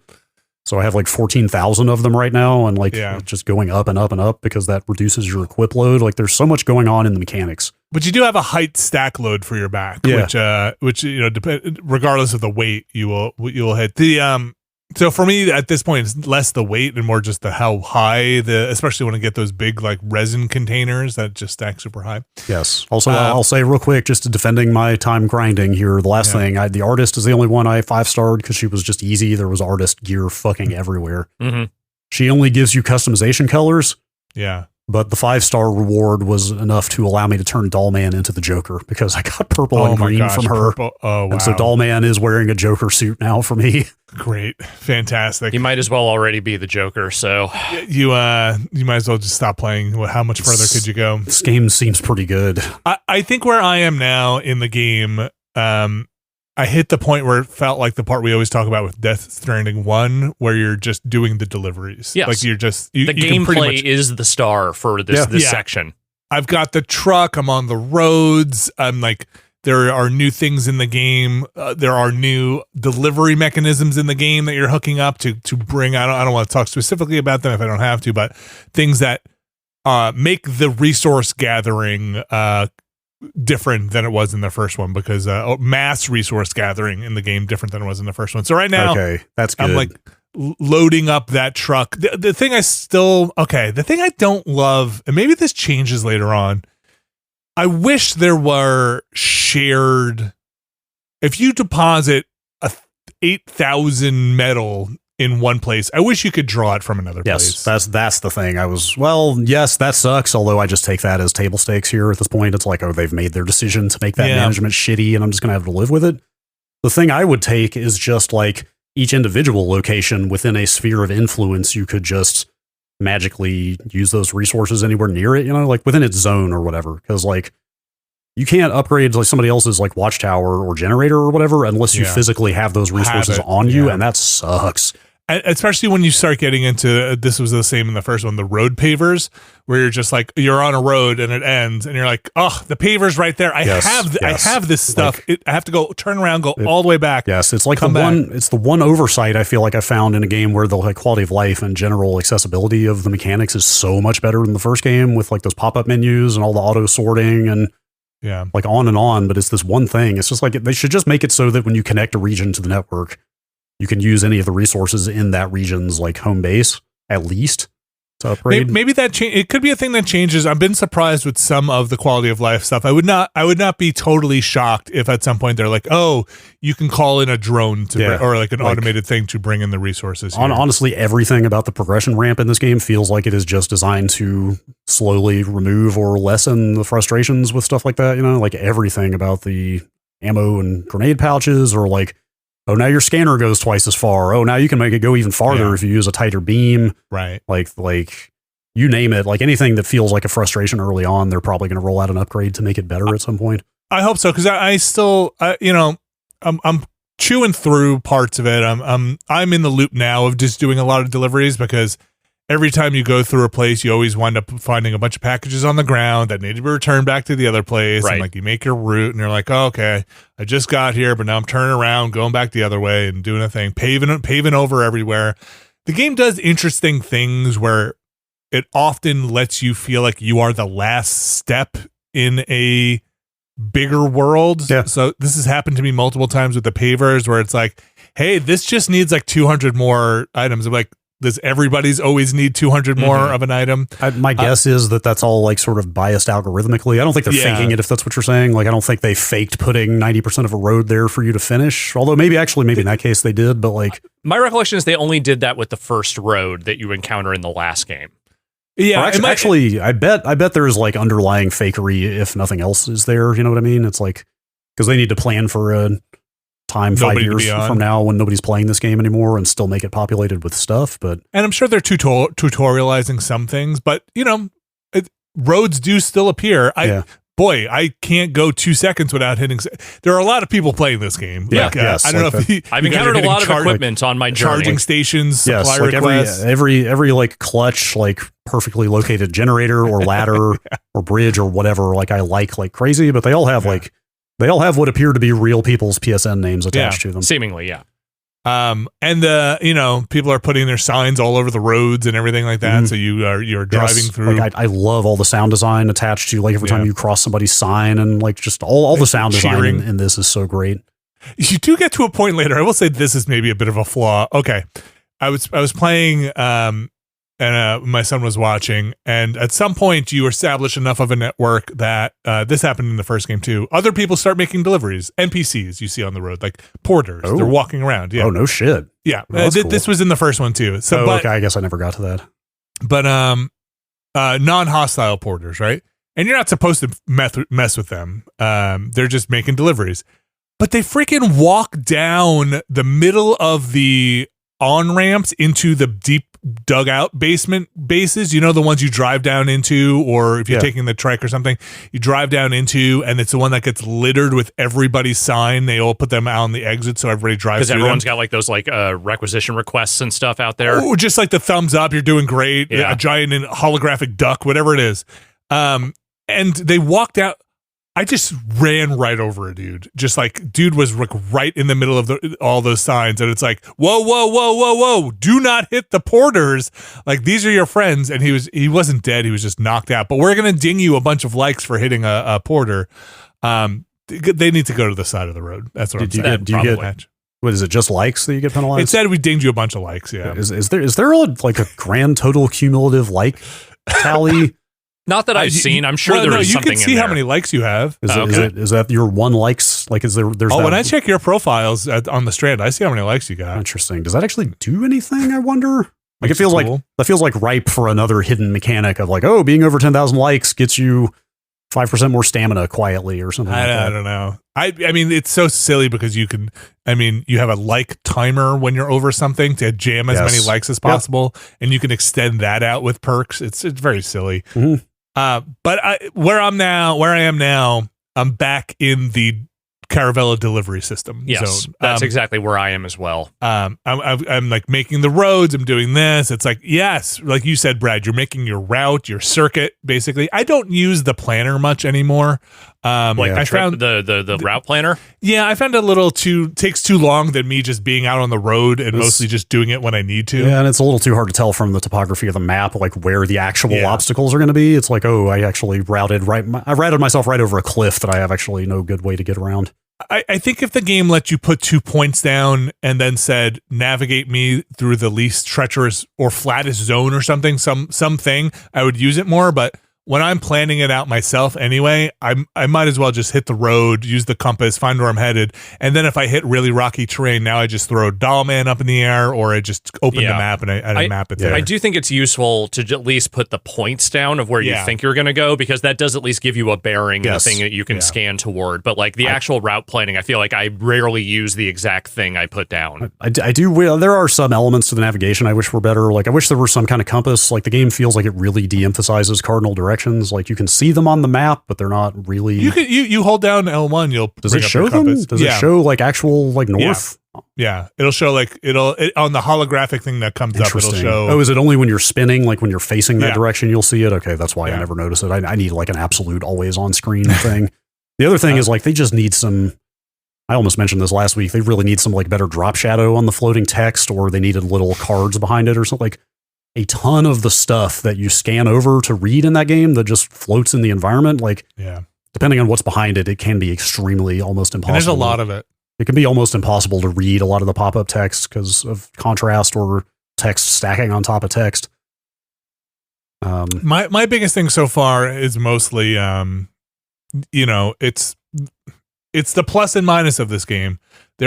It's streamlined, but it's a slow mover when you're delivering, right? Like you're just cruising sometimes, or they make skipping the cutscenes and the deliveries so much more efficient than it was last time. Yeah. But Brad, you probably got into this making all those deliveries. At some point, you are just skipping a lot of animations to be like, dude, just the stuff is perfect. Yep. I don't need you to be like, where'd you find this? Yeah, wow, great condition. I appreciate that you can at least button through that as fast as you can now. Yeah. They used to, I don't know if you remember, Brad, they used to, in the first one, you had to do each delivery separately. Yes. So you like had to do you each had individual piece of cargo. Are you serious? Yeah. Yeah.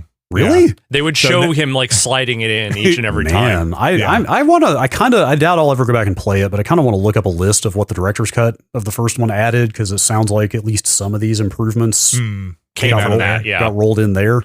It's just, this is just such a better playing game, top to bottom, though. Oh, I agree with that 100%. And again, I think if I were more interested in the narrative, I would be singing this game's praises, because from a gameplay perspective, in terms of what it is trying to do within the scope of what Death Stranding purports itself to be, I think they have nailed a lot of the mechanics. And I think that the just blissful walking around and delivering shit is exactly as satisfying as you want it to be. Yeah, I think I have solved that by just like kind of not caring about the story. Like if like I basically am just like, all right, man, show me whatever you got. If it's stupid, I'm going to move on to doing the delivery stuff that I actually like again. I do enjoy some of the stylization in the story a lot, like that.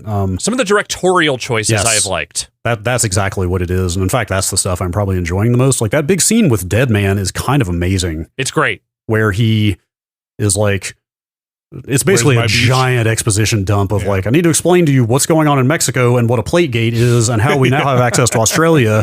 Let me temper what the UCA wants. That stuff is a little leaden, but there is a good performance in there, and the background elements of that scene are great. It's incredible, because they're in like kind of a nursery, or like some of like loose stuff is there. So I forget why there are like children's blocks nearby, basically. And so he's like taking like children's blocks on a tabletop and like saying, okay, like here's the plate gate and here's the base you're in right now with like blocks.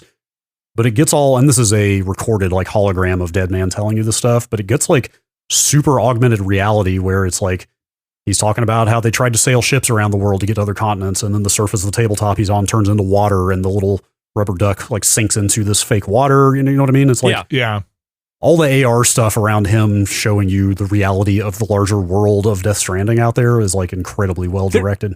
There's also that scene where Fragile is taking Lou out of the base, like when they are being attacked, and there's that little camera cut where she's in the little elevator and it's like dead on face. Yes. Like these are the sorts of things that like a person who watches a lot of movies would think to do in a video game, but most video game directors do not play around with that. Or like when she's fleeing, like there is a like handlebar mounted camera on her little unicycle as she's driving away. That unicycle is fucking rad and also terrifying looking. Like, you probably hate Charlie the patron, or the representation of Charlie so far, the like talking mannequin with the animated face, but like it's a little much.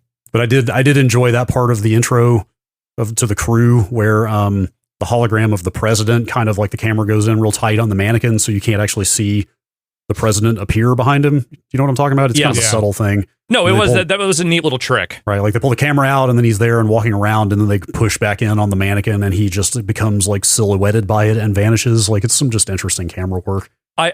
So that actually brings me to one of the last couple of things I want to say here, which is sort of the last thing I want to say about the story from where I am at this point, which is that I think we all kind of instinctively understand that with the tagline of "we should not have connected," that maybe some of the things that they are setting up at the beginning of this game are not all they appear to be, and maybe not everything that you are hearing about the ACA and APAS or APAC are exactly on the up and up. I cannot believe they put an organization in this game that is just called APAC. Not only did they put an organization in this game called APAC, it is a shadow corporation that is the de facto government right now.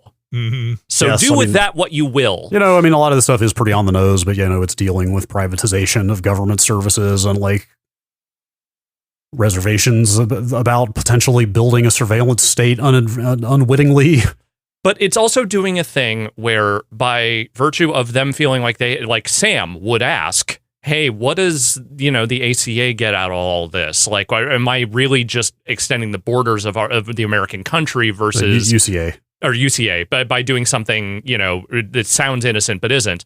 The problem is they've done it so many times now that there's no way it can be anything other than what they are presenting right now, because Fragile reminds you no less than like 5 times in the opening hours of the game. Now, again, remember, this doesn't mean that the UCA is trying to do anything untoward or extend their borders. So, of course, that's what's going on. What else could possibly be happening here? They have to extend the chiral network to make the quakes stop and make more gates appear. It's very simple, Alex. But I've also heard that we should not have connected. So I feel like there's 2 things. They don't know that tagline yet. No, there's literally an AI running the government in this game. More or less, quite literally, there is effectively an AI making all the actual decisions in the government, and a lot of the deliveries on the network.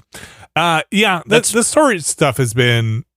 Look, if this game, I don't know where it's going. I haven't seen any spoilers. I have no idea. So if I'm right, heaven help us all.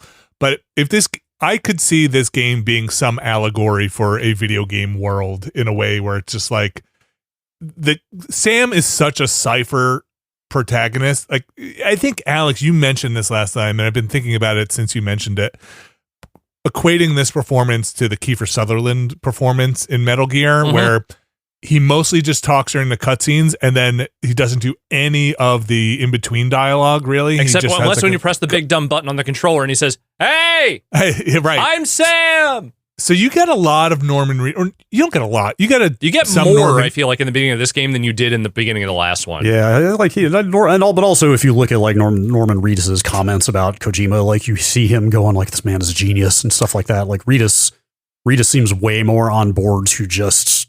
Yes, he's a believer. Be involved in this man's insane projects than Kiefer Sutherland, who was certainly probably just cashing a paycheck. Yeah, that was a mercenary performance if there ever was one. But utilization in terms of between when you're doing all the other stuff, you don't get a lot of interaction from Norman Reedus's voice work with a lot of the other people in the world, aside from in a cutscene. My point being, from what you said, Brad, of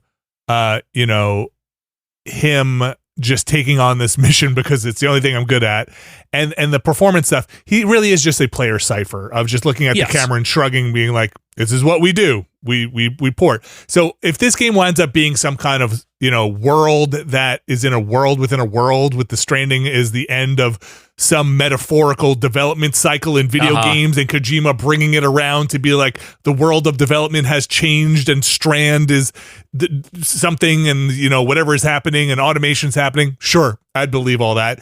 And I would believe also that he will make it abundantly clear, because one of my criticisms of the first game was, at some point, stop hitting me with the exposition hammer. We get it. You need to stop. So we'll see what happens.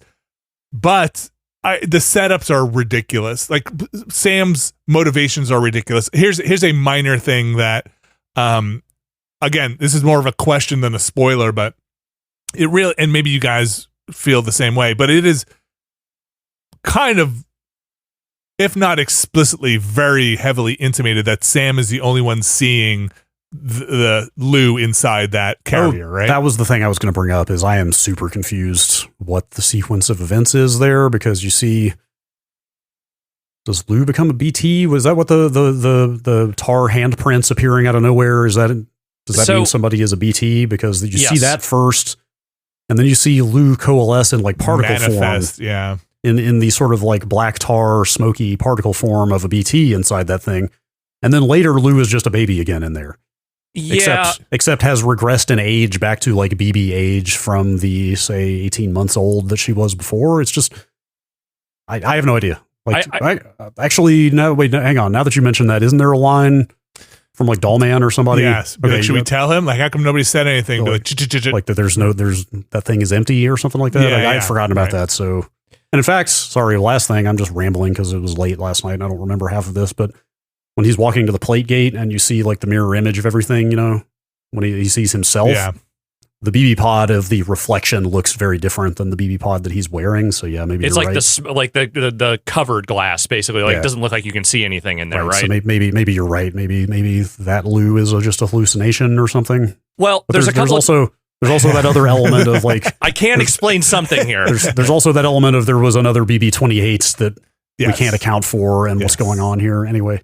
So the one thing I will say is that because of his dooms and the various other things that Sam has, it is distinctly possible that he has a unique connection to Lou or whatever it is that is currently occupying the pod, whether that's actually Lou or not. So maybe other people just can't see it. That said, I think the implication is supposed to be that because Fragile, when she warps, which she doesn't really do very much anymore because it was giving her like physical ailments, if I remember correctly. Yeah, she's like allergic to it now. But when she warps, she basically is going where the BTs are. She is going into the spirit realm, if I remember correctly, and then kind of like warping out of it. She's using that as like a path through. I see. I think it's like a little like Nightcrawler-esque. Yeah, like, so when you see her crawling on the ground to Lou's body, I think that's in that other dimension. Oh, interesting. Is it? So there is story stuff that they make a little more explicit past where you guys are about what's going on with the whole, like you just kind of mentioned there, Brad, the Lou and the BB-28. 28, is it? Yeah, it's BB. I think correct, yeah. The serial number and... My guess so far, and you may already be able to contradict this, but my what I'm bracing for is to find out, like, oh, it was actually the BT of BB-28 in your pod the whole game, and like, here's Lou. Or something. I'm not going to say anything at this point. Maybe it's more complicated than that. I don't know.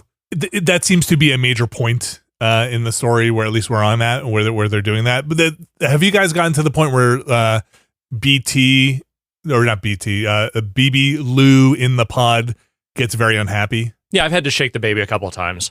But have you looked down at a very unhappy?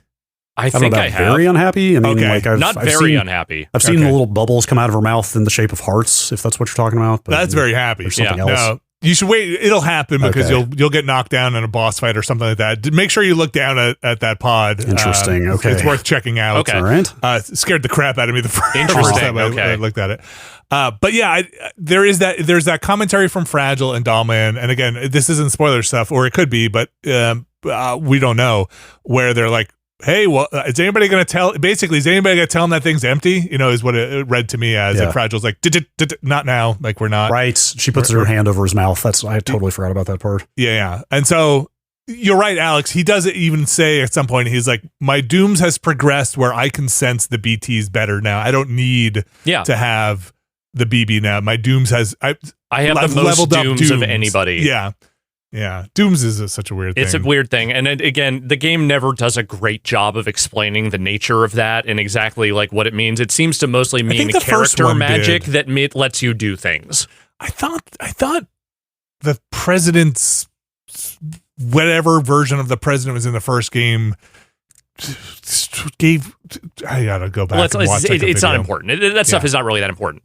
The last thing I do want to say very briefly, and this is not necessarily unique to Death Stranding or anything, but I will just say, if you were ever testing out a new speaker system, this is a great game to do it with.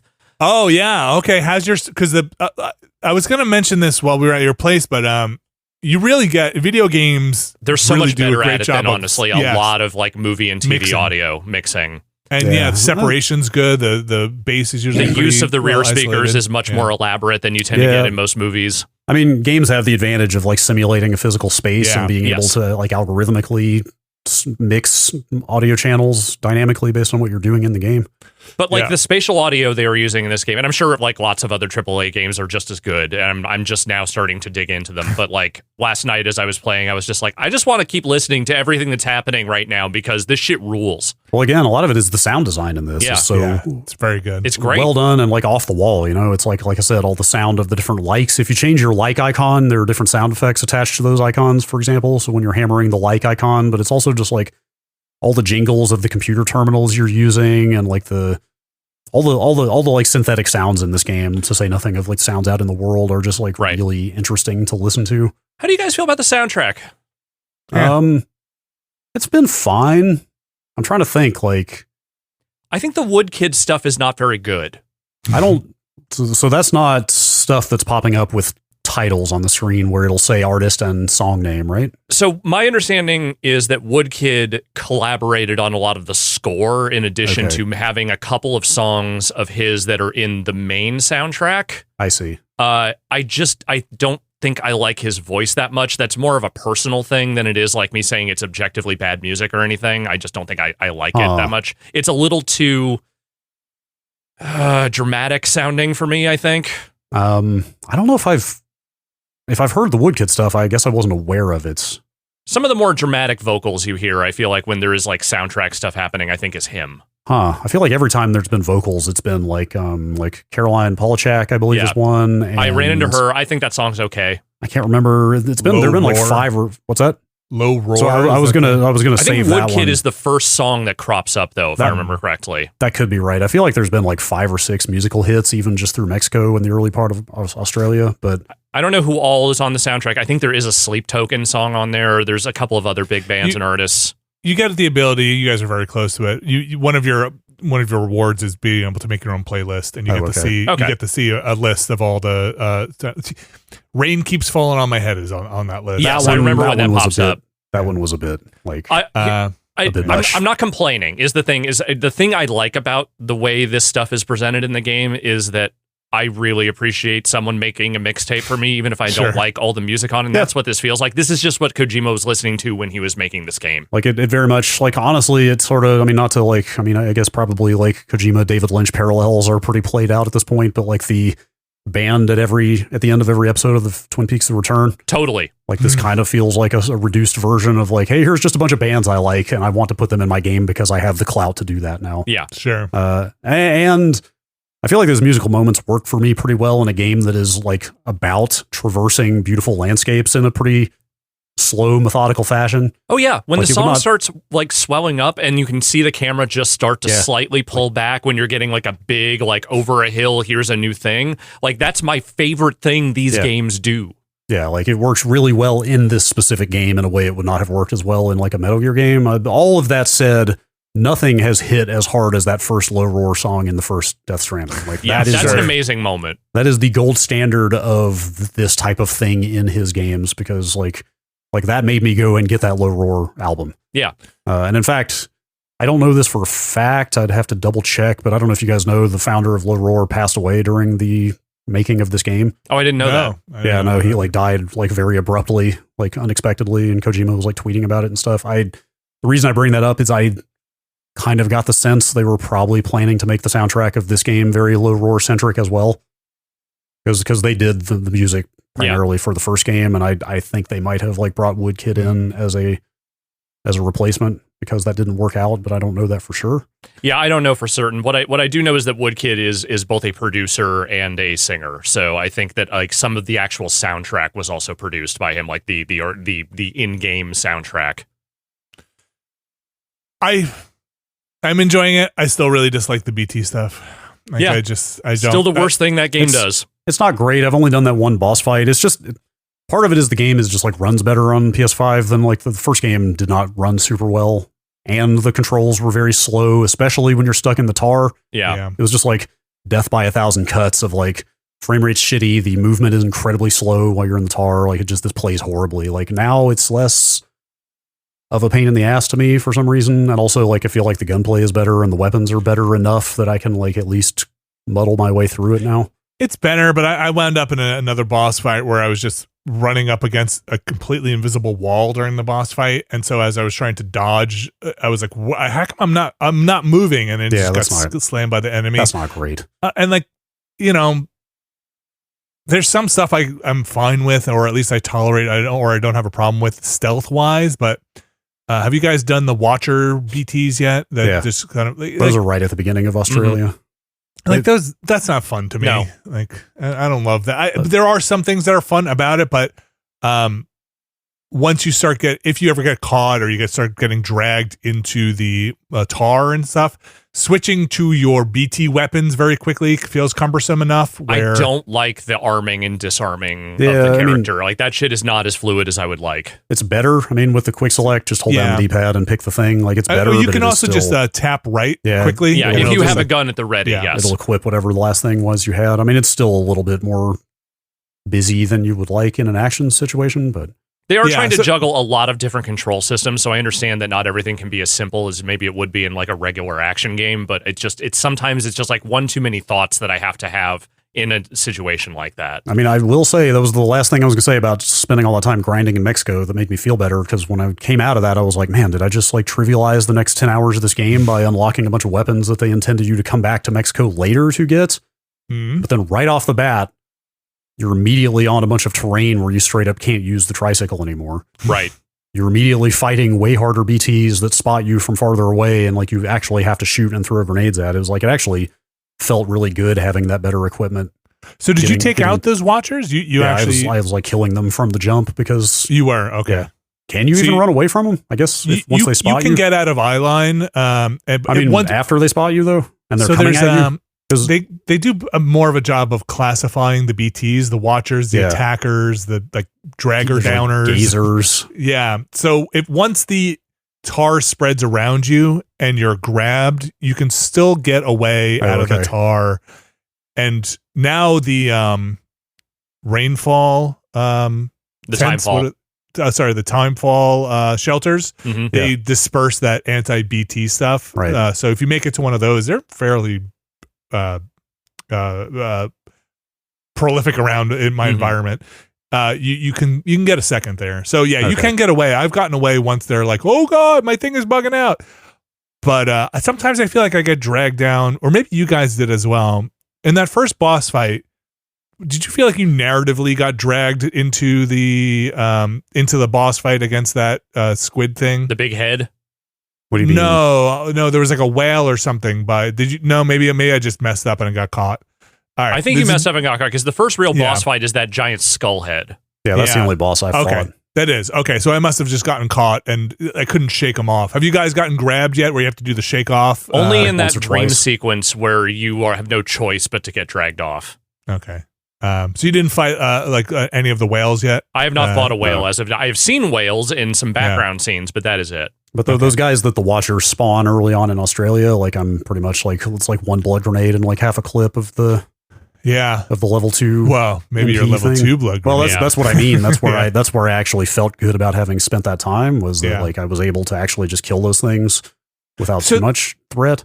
There's no quick select for like your gun or your grenade, right? You have to have it either one. You have to equip it or have it like within the equipment range. Yeah. Whatever was the last thing you had equipped is what, if you just tap the D-pad, that's what'll come up. I think that would make a pretty big difference to me if you could do the grenade on a quick select and the weapon on a quick select. Like have 2 quick select weapons. Yeah, because what generally winds up happening in those fights is I'm unloading the clip and then I want to switch to a grenade real fast, throw a grenade, like you just said, Brad, so you can shoot through the grenade. And then it feels like a very Metal Gear decision, because that's kind of how those games have always been. You've got your one way of using weapons and your one slot to equip them into, like all types of weapons.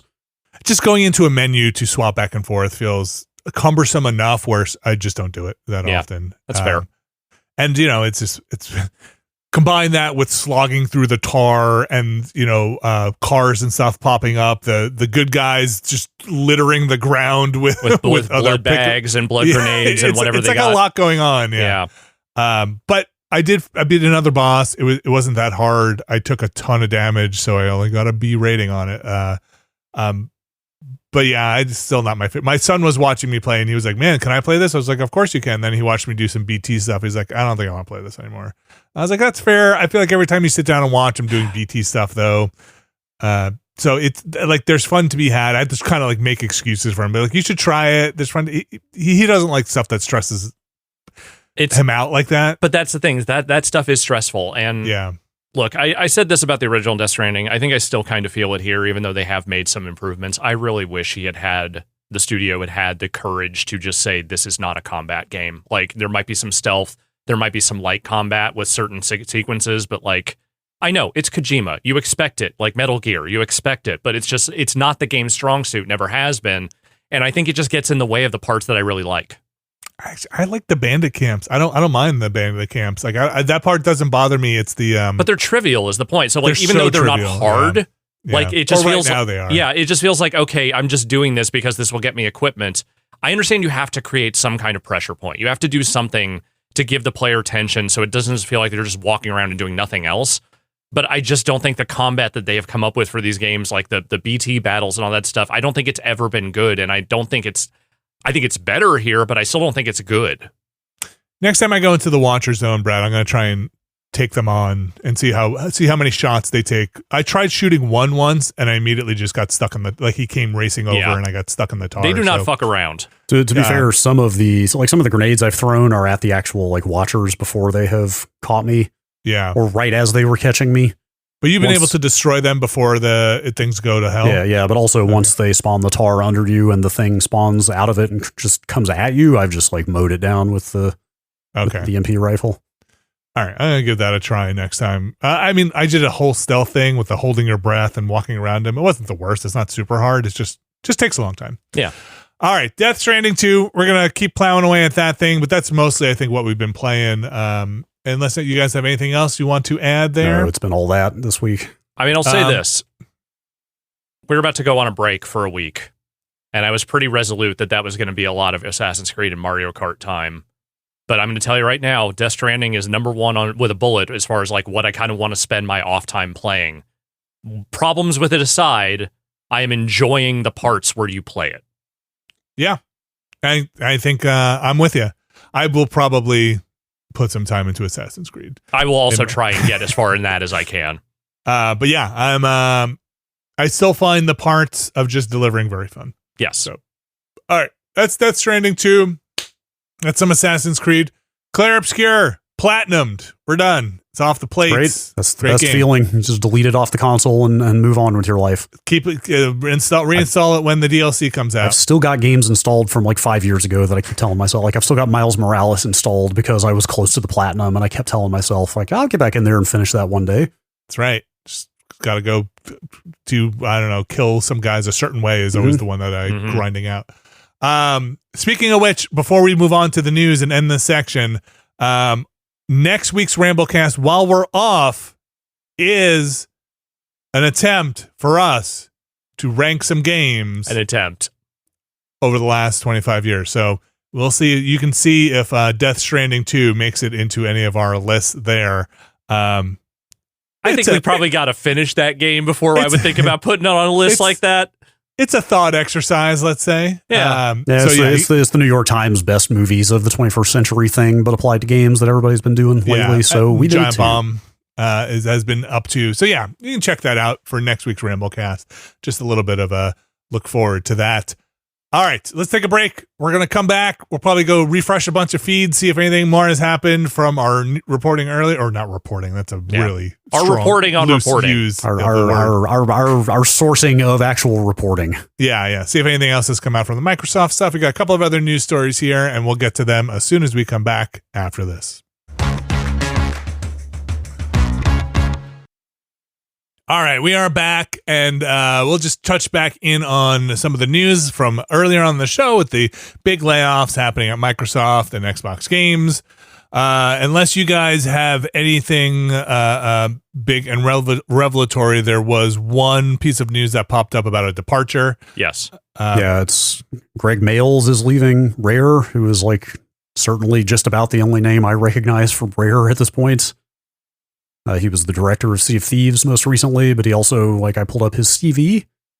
Solar Jetman was his first game there. I love Solar Jetman. That is a Nintendo game and also a like Commodore game, I believe, right? I think that's right. I played it on the NES. Is that just NES? I thought. I don't remember it on the Commodore. I never had a Commodore, so. Yeah. I don't know what I'm thinking of. Anyway, he'd been there forever, since like 1990 is his first credited game. He was on all the Donkey Kong Country games. The Banjo games, Conker's Bad Fur Day, Grabbed by the Ghoulies, like kind of everything. Viva Pinata, Banjo Nuts and Bolts, a lot of stuff at Rare. Anyway, he was creative director on Sea of Thieves and was also directing Everwild. So after 35 years at a place and the big project you're working on gets shit canned, probably, I don't know if he was actually laid off or not, but either way, probably a pretty ideal time to be like, all right, I'm done. No longer at the studio. The other thing that I'll just mention is I haven't seen anything too new, but a lot of confirmation of the things, more confirmation of the things we talked about the closure of the initiative and ending of Perfect Dark and Everwild coming from officially from Microsoft at this point, saying those closures did happen and those things are. This is Video Games Chronicle also breaking this story about Greg Mayles. They say that according to sources, executive producer Louise Connor, another Rare veteran whose first project was Conker's Bad Fur Day for the N64, will also leave the company following Everwild's cancellation. If confirmed, these departures would mark the end of an era for the historic British developer, with only a small group of employees remaining from its pre-Microsoft era, which is just about, I mean, time marches on, like everybody retires eventually, like this had to be coming sooner or later, but that's just about the hardest thing you could say to me that I would have to hear about Rare. Like it, it feels like the BioWare thing, right? Of like BioWare still exists as a brand, but like all the people that were there before it got bought out are long gone at this point, And look, no shade on the people who are taking it up. It's just the the folks who made the games that maybe you remember very fondly will no longer be there. Right? And also the newer people that are there are now fighting all of these headwinds from the parent company that were not present in the heyday before the acquisition that made you love the developer in the first place. Yeah. But like, think about this for a second. Like, it's not that like no one thinks Rare can do things without these people or anything like that. It's more like, how often do studios retain people of this caliber for this long, working on this many projects, being this associated with a studio like that? Like, these are people that had 30+ year careers at this one studio, and now they're out. Yeah, and also, I mean, like you see this from time to time. Like it gets harder to maintain a cohesive internal culture at a developer like this when the parent company is playing musical chairs with developer roles between all of its different studios. Like EA is terrible about this, where you see like, oh, this project at the studio got canceled, so a third of this team is now being moved to Motive to help with this other game. It's like when people are constantly getting shifted on and off different projects and moved to different studios, like Rare is like one of the most prominent examples I have ever seen of like a house style, right? Like, a Rare game, like Rare games have a certain vibe to them. And it's like, it's hard to maintain a culture like that when people just get moved around constantly back and forth. Absolutely. So there will most certainly be more news coming out of Microsoft, but for now, we got some other news here. So let's move on to Nintendo. Yeah. Brad, what's going on with Nintendo and Donkey Kong? Donkey Kong Bananza. I'm not quite sure where this story originated. I believe this is different outlets. This is reported by Video Games Chronicle. I think they may have sought comment from Nintendo directly. I just want to give credit where due. Some of this came out of a preview event. I believe multiple people have asked for clarification. At any rate, the gist of the story is Nintendo, like, very uncharacteristically, has come out and confirmed who is making or who made Donkey Kong Bananza. It's the Super Mario Odyssey team. Like, I think some people had speculated that, but I did not take that as a given at all. Because like Nintendo has a lot of internal studios and also works with a lot of external third-party partner developers. Yeah. And I thought it was entirely possible that the Odyssey team was still off making a new Mario game while this was happening somewhere else. But like, this is the new game from that team. So I guess maybe don't expect a new Mario platformer, or at least not from that core team anytime soon. And one of the more frustrating things about this, though, is that they still refuse to actually say who is on that team. Like, who are the people that are specifically making this game? Because I think when they were asked for comment, they did not give that information. Yeah, the wording from Nintendo is the same team as Super Mario Odyssey, is what they have said. I hate that. Yeah, they're generally, right? They're pretty tight. This is how they've always been. Teams. Yeah, they've gotten really weird about it in recent years, to the point that, like, especially a lot of the smaller games, like your Mario and Luigi style, or like the Super Princess Peach type stuff, you have no idea who's making it until the game ships and somebody pulls up the credits and looks in the game itself. Like, they are just so tight. Like, it's the 80s on the NES again, where they're forcing developers to use pseudonyms in the credits so they don't get headhunted or something. Like, I don't know where this level of secrecy is coming from. I was just going through I'm doing that TV stuff, and I was going through some Nintendo things like the Super Show and looking around, and reminded of a time where, would you say Nintendo was a little less precious about its property? Oh, yes. Like it was Nintendo, pretty raw out there, just throwing stuff around. I mean, that's not too far off. I mean, it's a few years before the Play It Loud era of Nintendo. Do you remember? Yes. Which was very much like, dude, I still have a VHS tape in my parents' basement. Promo. I don't know where I found a bunch of VHS tapes last fall when I was going through stuff. Apparently I was like somehow getting my hands on a bunch of like marketing tapes. Maybe it was when I worked at EB or something. I don't know, but I have a tape from like the mid 90s that is like soundtracked by the Butthole Surfers. And it's right in the era where they got Mortal Kombat 2 with all the blood and fatalities, you know? Mm-hmm. Like they pivoted so hard from the sweat in MK1 because Sega beat the shit out of them over that game. Yeah. Like they were just like, look how fucking edgy and cool Nintendo is now. We got blood. We got Butthole Surfers. Like it was like, they were on some now embarrassing edgy shit for a while at Nintendo. I mean, I was watching some Captain Lou doing the dance and what was happening with. I watched some Captain N. I was like, and man, just zero respect isn't the right word, but it's the best one I could come up with for what is now considered these pun intended unimpeachable characters, right? Like these characters that these billion-dollar characters. I mean, Nintendo self-Disney-fied at some point. Like at some point they decided. At some point they just decided we are a family company and our brands are too precious and important to let anything bad happen to them, and we are going to handle everything with the most delicate kid gloves we can now. That's right.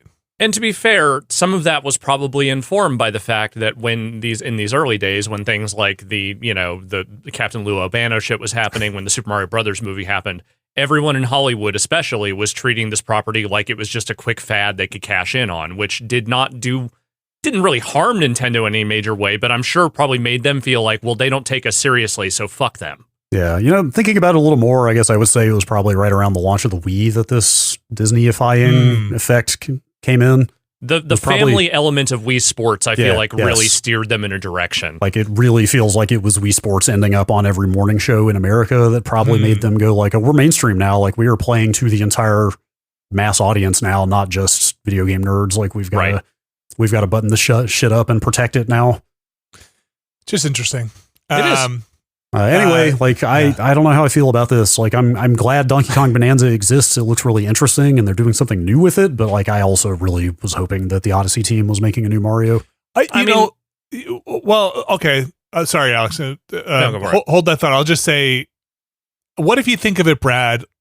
And I don't know if this is true, but I'm getting the sense that this is a smaller scoped game that is testing out some tech almost. And I'm not saying this is necessarily the case, but in front of a Pixar movie, you used to get the short where you can see them testing out fur tech, or you can see them testing out animation rigs in a way that kind of, if you squint, you see it as a prototype for what's going to be in the movie. Yeah. What if the next Mario game has all this destructible stuff in it, and this is kind of a smaller project for them to really have a playground for that stuff? Perhaps. Yeah, that'd be cool. I take this way, which is to say that it doesn't really matter to me if Mario or Donkey Kong is in it. If this is the new 3D platformer from the people who made Odyssey, I will be interested in it regardless as to which mascot happens to be fronting it. That said, I mean, look, I want a new good 3D Mario as much as the next guy, but I mean, as long as this game's good, I don't really give a shit. Like, this will sate me for a while. Yeah, certainly. for sure. Yeah, and it's I hope it is like good. a week or two. It's soon, 17th. Look, the good news, bad news, Brad, if you're in Canada, right? Nintendo is raising the prices of all Switch products, Switch 1 products in Canada. Switch 1 products. Switch 2 is not affected, but like every Switch 1, OLED, Switch Lite, physical and digital games, accessories, they are not going to say until, is it the 1st? Yeah, it's the 1st of August is when they are going to post updates on the actual price changes, but trade wars continue to be a thing. Trade negotiations continue to fail. Yeah. Impulsive, childish moves continue to be made in terms of tweaking levers and knobs on tariff rates and things like that. So, like, probably unsurprising that this was inevitable eventually. Yeah. Yeah. I moving do wonder, targets here. I do wonder if they priced some of this uncertainty into the Switch 2 price. I would assume they did. Like, I would have to imagine so. Well, also, they're still trying to build an install base, so they're probably a little more willing to take a bit more of a hit on the new console because they just need to sell as many of them as they can to get people buying the games for them. But also, I would assume they maybe priced a little more buffer into the Switch 2 price. And probably goes without saying, but this stuff moves very quickly. So I think even since this story was reported on Video Games Chronicles, there has been some walking away and looking at again the tax. I think Canada said we're not going to do the tax on American tech stuff, and then Trump, I don't know. I mean, at this point, I think it is completely fruitless to try and track where these kinds of negotiations are, because they seem to change hour by hour, and it's all just such nonsense that I don't think we're ever going to get a handle on it. Or I guess the reason I bring that up is like in 2 days there could be a very different story. Exactly. Okay, but sorry to our Canadian friends up there who might have to pay more for the Switch, especially if.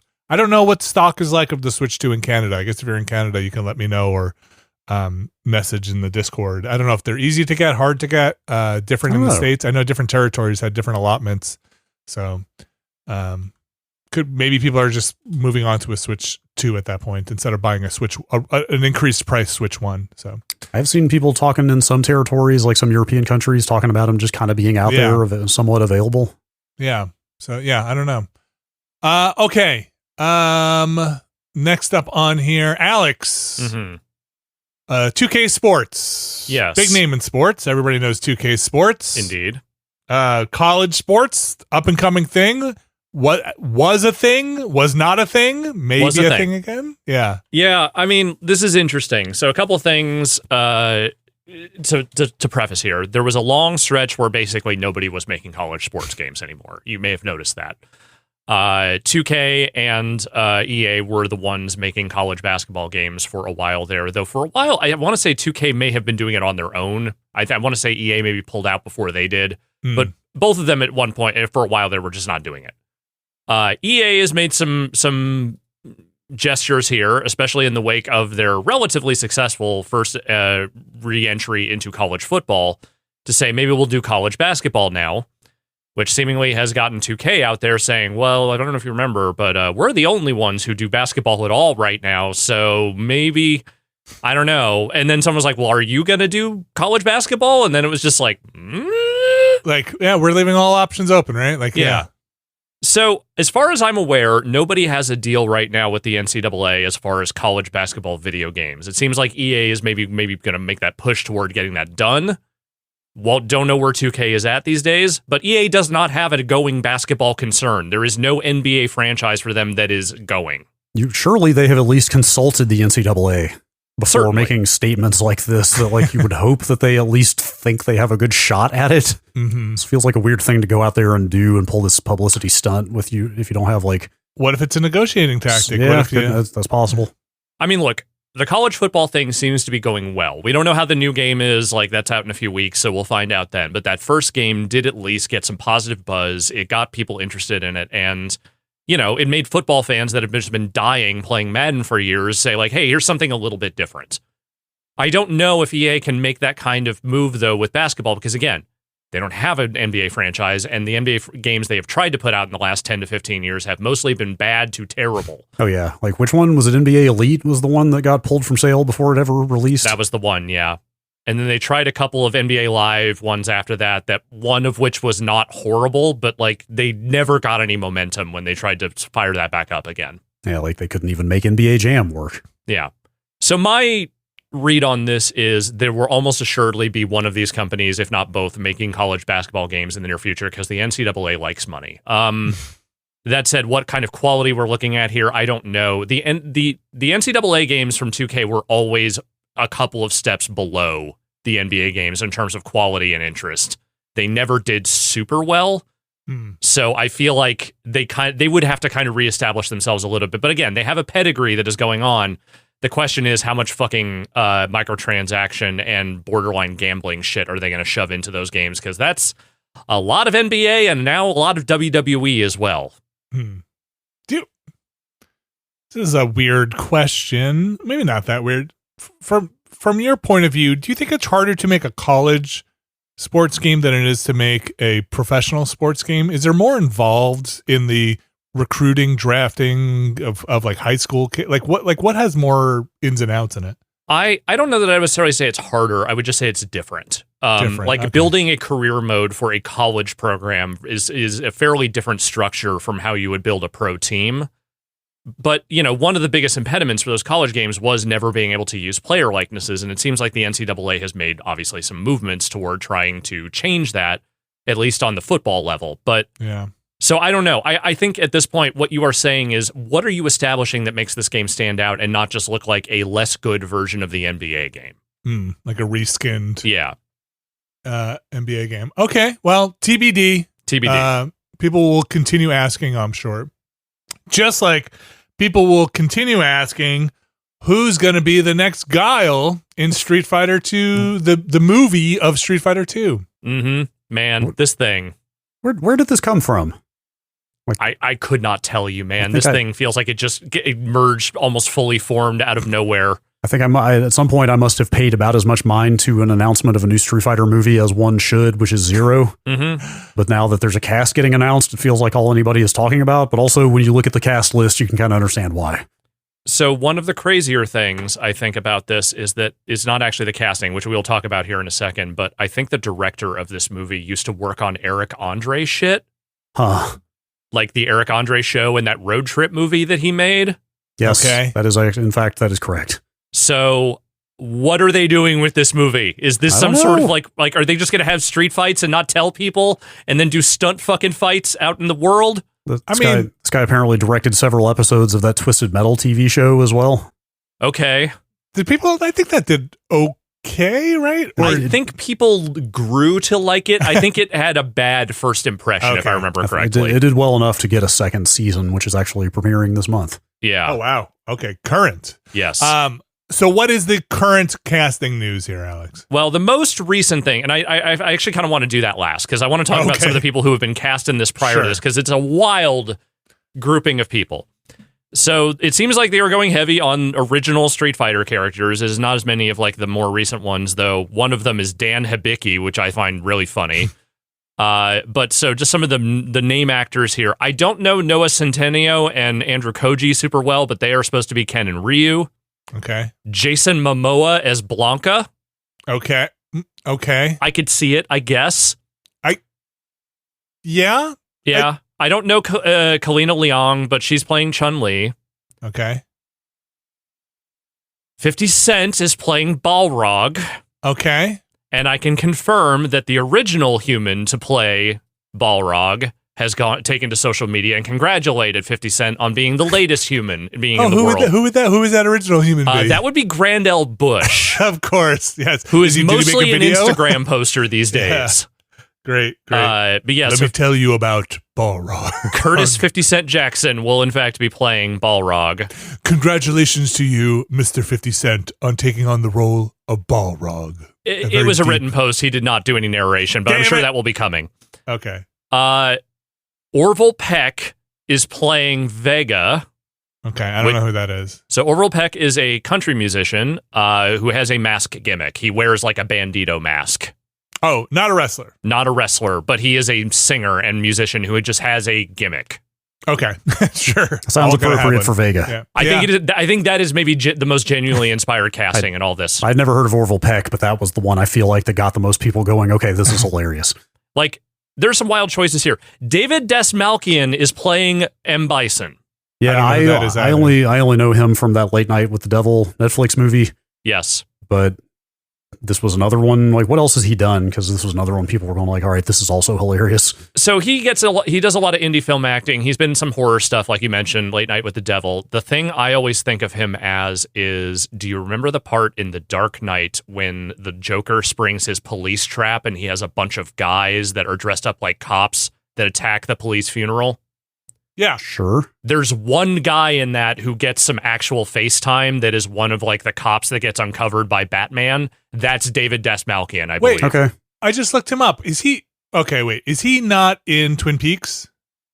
Is he not the guy? He is. He's the guy who gets the casino boss, like assistant dude in Twin Peaks: The Return. That's right. So are they okay? Huh. Are you casting based off of Raul Julia at that point? Because it's not dissimilar, but it's not like a big beefy video game M. Bite. I mean, unless he has been working out quite a bit. I don't know. I think you need a guy who does face acting for M. Bison mostly. Yes, like this IGN headline describes him. It says villain specialist David Desmalkian is set to play M. Bison. But like, I understand you're not going to find the video game versions of these humans do not exist, but Bison's a big dude. Like he is. It's all shoulder pads. Yeah, you're right. It is all shoulder pads. They'll fill it out in post. It's fine. I actually don't hate that casting at all. Like, I think you just need a guy who can emote and look really intense, because like, try and describe Bison's facial features for me. Just do it. Like, what is his face? Glowy eyes. Exactly. He's glowy eyes and a jaw. And That's a jaw. it. Yeah. Wait, Now there's one more wrestler on here. No. Right? I'm getting there because we're now getting to the pro wrestling section of this. Okay. Because there are two pro wrestlers who've been cast in this. One was the previous one, which is Joseph Anawai, otherwise known colloquially as Roman Reigns, is playing Akuma. How do you feel about that? Again, a lot of squares in the Akuma character, a lot of sharp angles.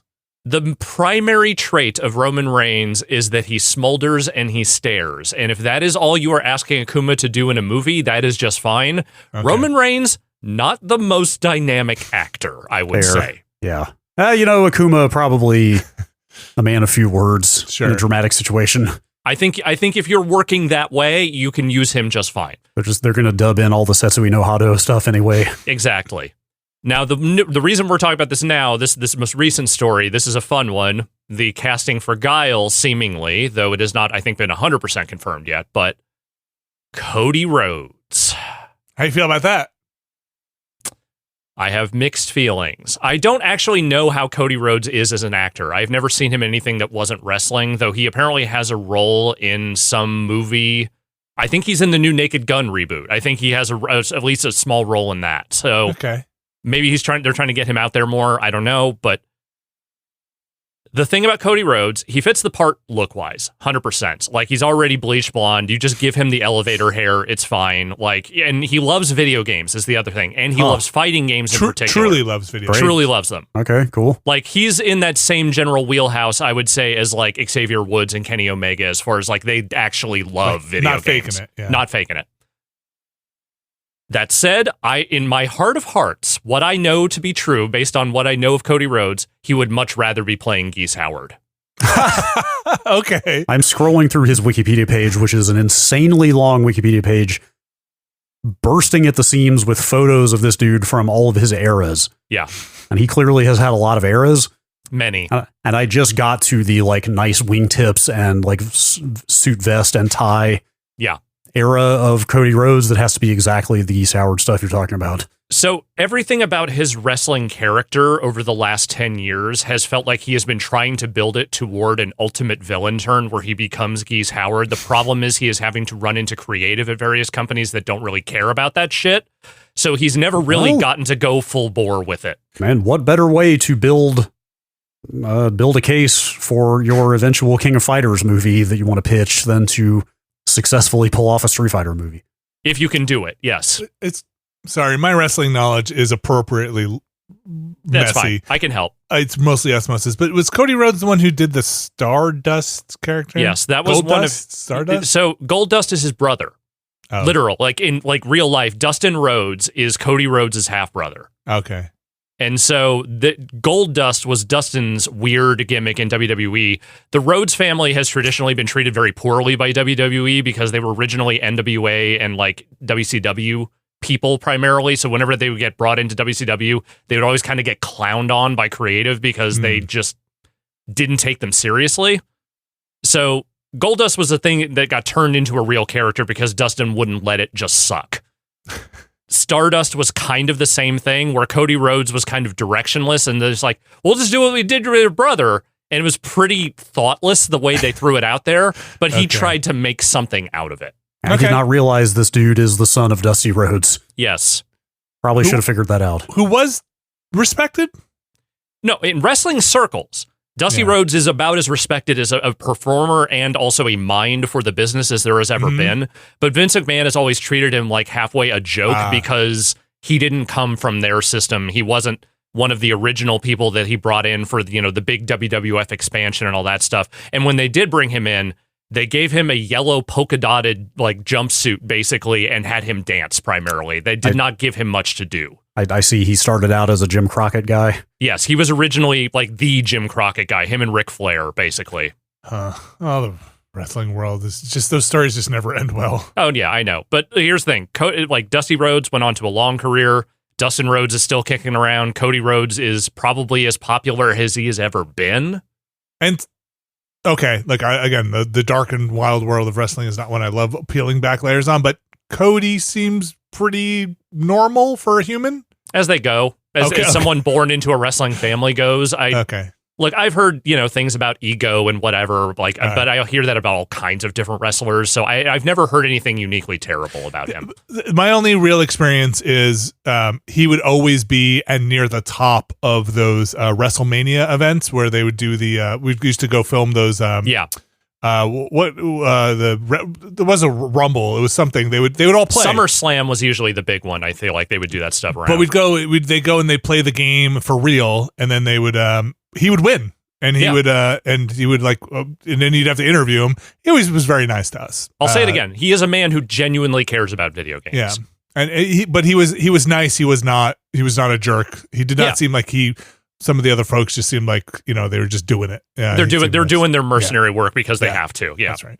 So this is weird. I went from zero knowledge of this to like a full formed picture in my head, kind of this. Yeah, I could see it. And again, casting an American actor instead of a Belgian one is probably a cut above where things have been with Guile castings in Hollywood. Yeah. This seems maybe tentatively promising. I don't know. I don't know how high he can kick, but I'm sure he can make something work. I am maybe somewhat cautiously looking forward to seeing how this movie turns out now. I think even if this turns out to be a fiasco, it will be an interesting one because this cast is just so weird. I'm just happy that weird video game movies are getting made again. Like the second Mortal Kombat. Again. Yeah, like the second Mortal Kombat movie, the follow-up to that HBO one a few years ago. The Warner Brothers one, yeah. Right, right. That's coming out this year.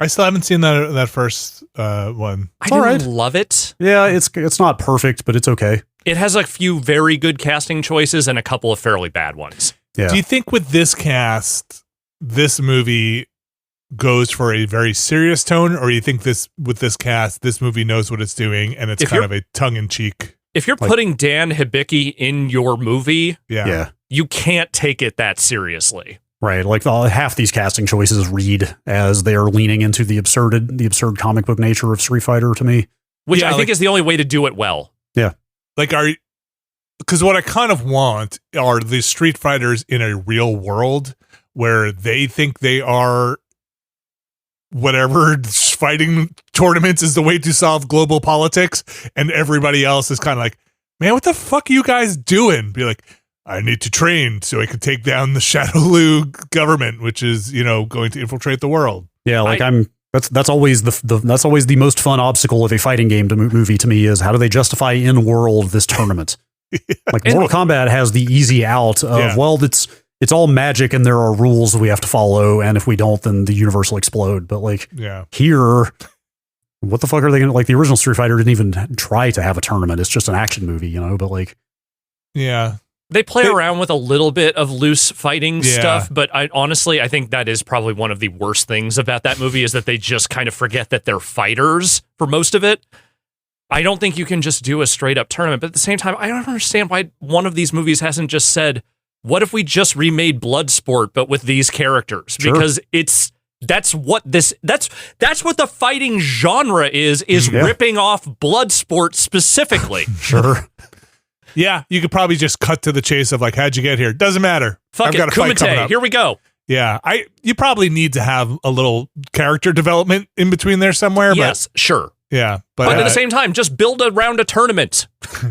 I have not seen Bloodsport, but I have seen Kickboxer. Is Kickboxer also just ripping off Bloodsport, even though they both started the same lead? I mean, they're all basically within the same wheelhouse. I think Bloodsport is kind of the one of those, because not that martial arts films didn't exist before it, but the idea of the worldwide tournaments filled with fighters from every possible style thing. With no rules, yeah. With no rules. Like, in terms of Hollywood production, like, that was the one that established a lot of the stuff that fighting games pulled from. Yep. All right. Biggest question for you guys that I have for this movie, bigger than even how do you do a tournament, bigger than which characters are in the lead, bigger than who do you follow. Does this movie have magic projectiles in it? If it doesn't, why am I even here? Okay, Brad, what do you think? Yeah, it absolutely should. So you think you can't a have fireball Akuma. will come out of... You cannot put Akuma in a Street Fighter movie and not have magic. I want literally the most literal interpretations of every move from Street Fighter that you can give me in a modern Hollywood setting. I want to see actual spinning kicks. I want to see fucking actual sonic booms. I want to see tiger fucking fireballs. I want all of it. Who's the Sagat? They haven't done one yet. Who should be the Sagat? Like, you can have a Bison and like just ignore all the psycho power stuff. You cannot have Akuma and not get into this guy is an out of control devil man. Yes. With hell powers. Honestly, original casting Sagat from the original movie was pretty good. Wes Studi, yeah, he was. Yeah. I mean, he didn't have the height, but other than that, he looked the part. Yeah, that was pretty good. Apart from the fact where he's not Thai. I want a Sagat who is 7 feet tall. Like you need the height. So you think you believe this movie comes out and Guile crosses his arm and a colored projectile flashes out from between his arm and crosses the arena. I'm not saying that's definitely what they're going to do. I'm saying that's what I want. I want every time that character turns from one side of the screen or the other, you either get an American flag tattoo or a backwards American flag tattoo on the other arm. That would be a pretty good touch. That would be pretty funny. I think they do like wavy lines to imply that a sonic boom has happened or something, you know? No implication. Guile gets the flash kick. If he gets one move, it's a flash kick. Flash kick? Sure. Yeah, 100%. That is his move. Like if there's one projectile in this, it's a Hadoken. Yeah.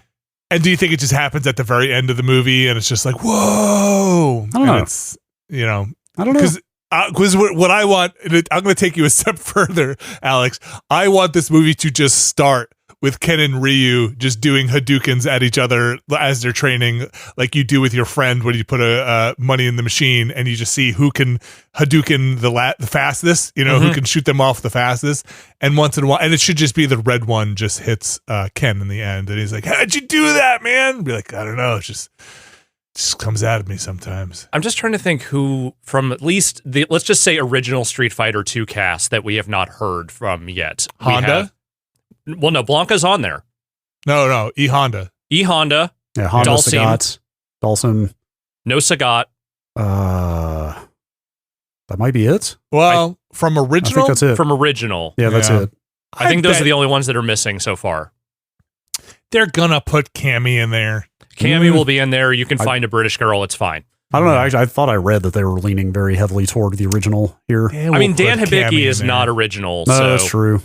I think you're probably doing those original three. Those last three are probably in there. I don't know about the super cast. I feel like getting a DJ or a Cammy in there makes a certain amount of sense. Yeah. I'm just thinking who I would cast for those roles is the thing, because where are you going to find a 7 foot tall Thai guy? I don't know. You could do some trickery if you got the right look. I think Hollywood has maybe leaned away from casting people that, let's just say, are not Asian in those kinds of roles. No, I mean you know? height-wise. I was talking for the height. Okay. You could do some height you stuff. can fake the height a little bit. Yeah. I think, not that they should do this, but it could be funny. Nah, it wouldn't be that funny. I was going to say for Honda, if they just pick like somebody who is ripped, like just put like the, you know, somebody who is, and just be like, I don't know, I lost a bunch of weight. What do you want? I've got in shape and like, you know, I found out that wasn't very healthy. Anyway, let's move on. I think there's a lot of, I mean, I honestly, if I were doing it, I might even go so far as to find an actual sumo fighter to do it, but I'm sure there's a lot of people you cast for that. I'm trying to think about Dalsim. Like, I don't know. Also, okay, again, Dalsim's a hard one. Do you do Mr. Fantastic limbs for Dalsim in the movie? I mean, again, if you're putting that character in the movie, I don't know why you would do it unless you plan on doing that. Maybe you do Yoga Fire and Yoga Flame, but I don't know if you do the stretching stuff. I know. The stretching is so much the definition of the character. It's the thing. Just like Guile is the flash kick, Dalsim is the limbs.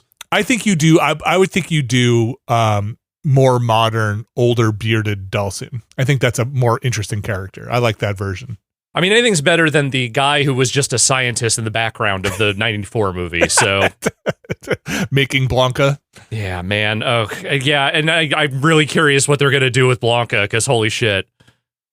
It's a weird character to mess around with, and if you're getting Jason Momoa for that, you're definitely going to have Blanca talking a little bit.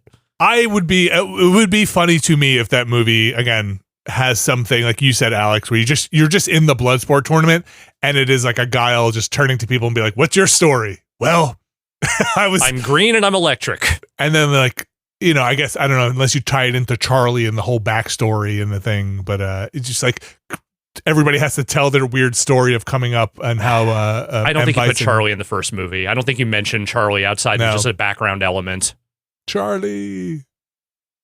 I hope they at least reference once the first movie somewhere in it, like put my boot all the way up it, something. Give me a something. I mean, or I can tell you right now, Grandel Bush isn't doing much, so if you just want him in there in a background role, he'll do it.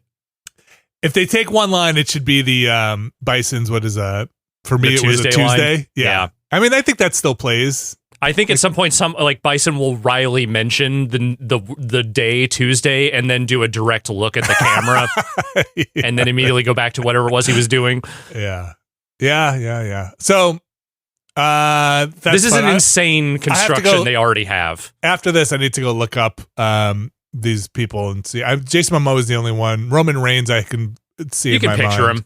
Yeah, the rest I need to look up because I don't know what they look like. Like the Ken and Ryu and Vega. That's funny. I think it's fine to cast maybe I assume these are younger actors that I just don't know super well. Like Ken and Ryu is absolutely where you bring in some unknowns because they're the ones you want to build as the anchor for this potential franchise versus super known actors. And I should look them up. I'll look them up after, but I wonder if they are actual martial artists because at some point they're doing the most martial arts, right? At the very least, they've probably done some stunt performing or, martial arts in movies type stuff. Interesting. You think this gets made? I mean, they're in casting. Oh yeah, extremely. This is happening. This is happening. Yeah. And this is Legendary putting this out. Yeah. All right. We'll see. I want to see a trailer. Probably not until early next year, I would have to imagine. Interesting. All right. Maybe some casting photos. Just give me the people in the costume. We might get some photos of characters in costume before then, but we will not get a trailer probably until early next year. All right. That's going to do it for the news. Street Fighter 2 movie or just Street Fighter? It's just Street Fighter, but I mean, look, okay. No one's going to make a Street Fighter 1 movie, Vinny. No one knows that exists. I just didn't know if they were promoting it as a Street Fighter or Street Fighter 2 movie. It's just Street Fighter. It would be weird to call it Street Fighter 2, but it's the first in this lineage of franchise. You're absolutely right. They should put a subtitle on it too, just so databases can. Yeah, Street Fighter Hyper Fighting. There you go. All right, that's going to do it for the news. Emails, podcast@nextlander.com, podcast@nextlander.com. Brad Shoemaker, we got an email in there? Yes, Brandon from Texas, following on from the beat 'em up discussion last week. Is Altered Beast the beat 'em up? Did not weigh in. Okay. The game Vinny was thinking of where a car comes in and mows down bad guys to introduce the player characters is Narc.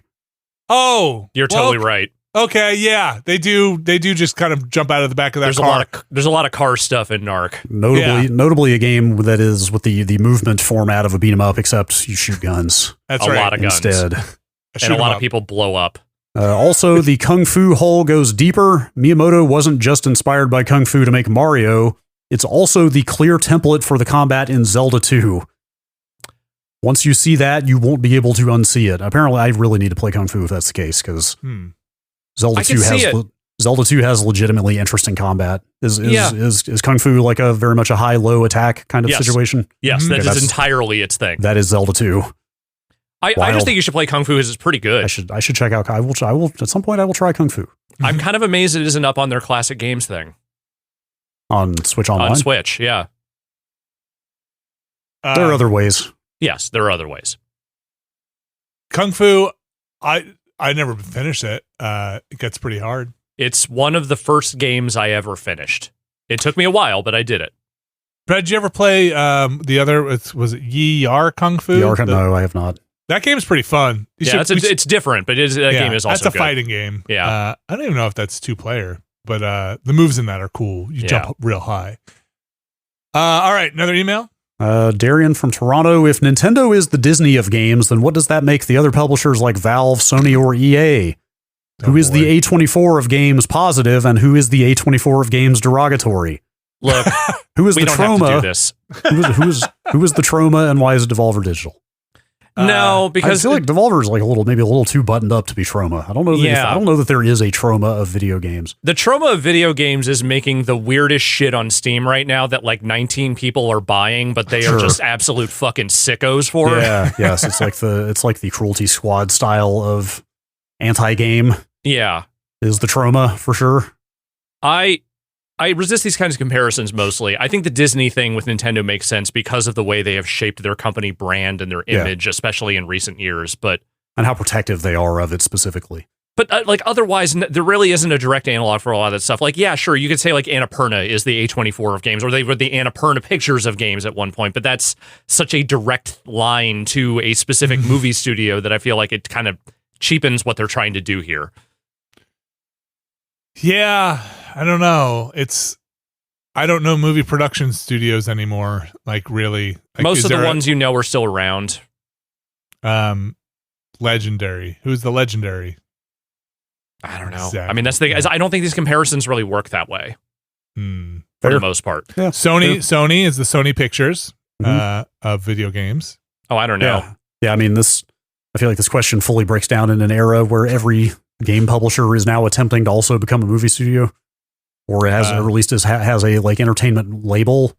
Yeah, as part of it now. Nintendo has made a movie. Microsoft has the like Minecraft movie. Like Sony, Nintendo, like a lot of these companies have very explicitly established new entertainment divisions to capitalize on their own properties. Okay, I do have one. Okay. Microsoft is the Amazon Entertainment of video game companies because they continue to spend a lot of money and hoover up a lot of studios and teams and franchises and then do with it? Question mark? Fair. Related to this, I'll just say I saw when we were looking for the Microsoft stuff, I think Neil Druckmann is stepping down from the Last of Us TV show. Oh, he's pulling back from it, yes. Or pulling back from it. Speaking of... I mean, it makes sense if they're ramping up full production on Intergalactic. He probably is needed over there. I mean, did you see that quote that was going around from when he was directing that Pedro Pascal directed at him? The thing about art? Yes, specifically during the course of production, when Neil Druckmann was directing some episodes of the most recent Last of Us season, at one point, Pedro Pascal got so frustrated with him, he literally turned to him and said, "Do you like art?" I can only hear that in Matt Rory's. Yeah. Do you like cool art?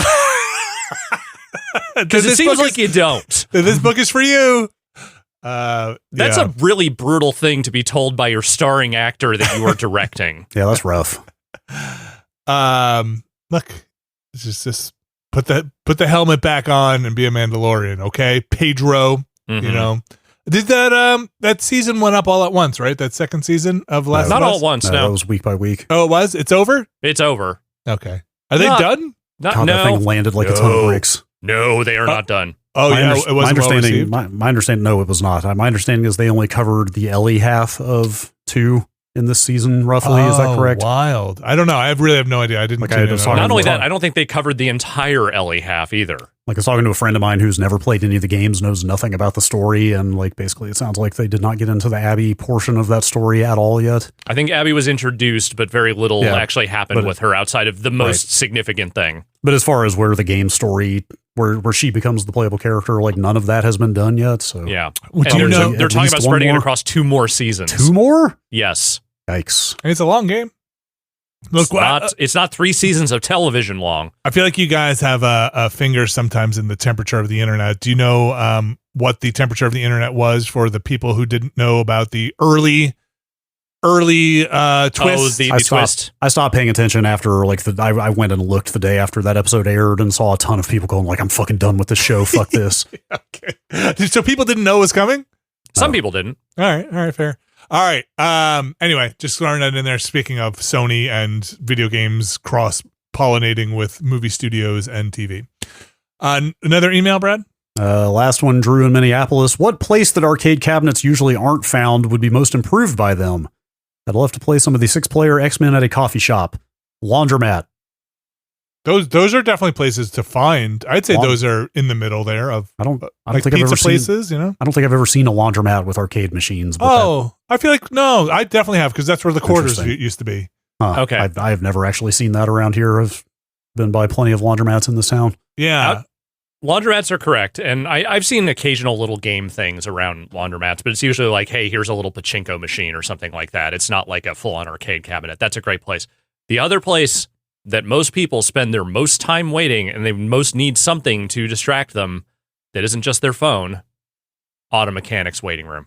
Okay, sure, yes. Yeah. It's basically any place you have to wait and don't want to be there. Yeah. Because when you're in a doctor's office, you're there, hopefully, you're in that waiting room maybe, 15 or 20 minutes. Same thing with like a dentist, like optimally. Yeah. Right.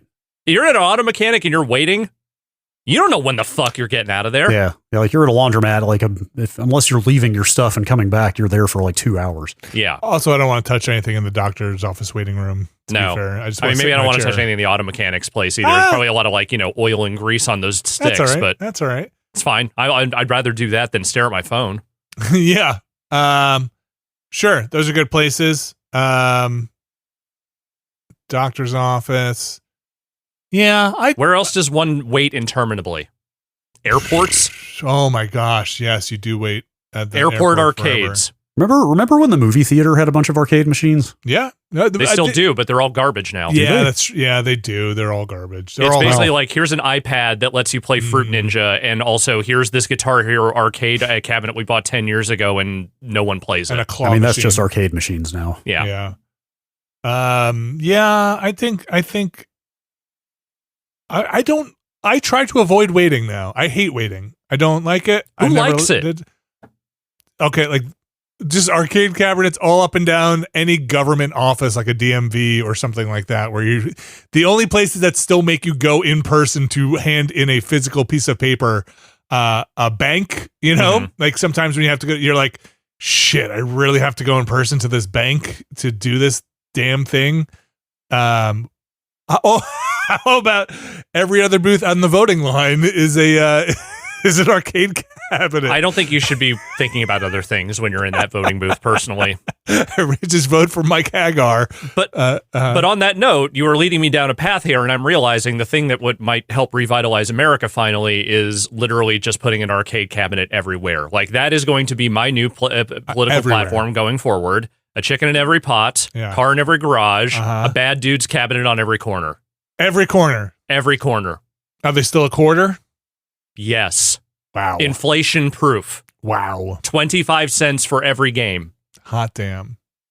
Most arcades. When was the last time you guys put hands on an actual modern arcade? Not like a retro arcade. Modern, like these Ninja style games you're talking about? Like a place that is like not explicitly marketed, like an old arcade machines place, like something that is like the current crop type like stuff. Billy's Midway or whatever around here is like an old arcade machine place, like a Dave and Buster's. Those are the ones that have like arcade machines, right? Yeah, I think I played some light gun game or something when I still lived in Queens. The movie theater there had a bunch of old machines in it still. I think I played some like Terminator arcade machine or something, but that was years ago. Brad, have you had the opportunity? Nope. Nothing. Have you put money on a card that you have tapped in front of a sensor that allows you to play a game? Nope. Wow. Living that life. Games got better at home. It's true. The video games I spent hundreds of hours in arcades. You put your time in. So you've done that work. Yep. I think that's going to do it for the emails. And that's going to do it for the show. We're not going to be here next week. We're not. We're going to be playing Death Stranding. We're going to be doing all sorts of stuff, but we will not be recording live. We will have stuff going up. We'll have a Ramblecast, like I talked about previously, which will be us going through the experiment of trying to find 10 games that we think represent our current state of mind for a category called the best of this century, the quarter of this century. What it was best of the last 25 years. Yeah. 2000 included. So you can check that out. That'll be going up next week. And we'll have a Never Been a Better podcast from the archives going up next week. But for the rest of this week, we have Monday, Will joined us for another climb up the mountain, another stab at the mountain. We made it further than we ever did. I think we did. I'm not so sure about that. Oh, I did. You guys left me behind last time. I think the previous week we might have gotten a little higher on that ice mountain, but still a fun time. It's cool. On Tuesday, Abby joined us, Alex, for another run at Lens Island, a game I think I might play during the break by myself or something. That game's kind of fun. I like the loop in that game. I like it. I don't know that I'm loving it, but I definitely have been having fun playing with you guys. Yeah, it's a cool one. We'll be streaming on a Friday right now. We are currently looking at maybe jumping back into Star Trek, but we might do something else. We'll see what's going on there if something pops up. Currently Star Trek on the table. I also may have a very numb mouth from the dentist when I come home for that one, so I might be in a bit of a state. We'll see. Old numb mouth. Old numb mouth, Alex. Speaking of Star Trek, we got the Watchcast going on. Alex, what is the plan for the Watchcast? So, we will have an episode going up next week while we are on break. There will not be an episode the week that Brad is out and Vinny and I are here. We have pre-recorded some stuff, so we are going to take a 1 week breather. But once all three of us are back in the game, the schedule will resume as normal. So we will have 1 week for you to catch up, get your Star Trek going if you're behind, and great opportunity to sit down, watch some season 2 of the original series of Star Trek, which we are now officially more than halfway. We're done? about to be at the halfway point. Okay.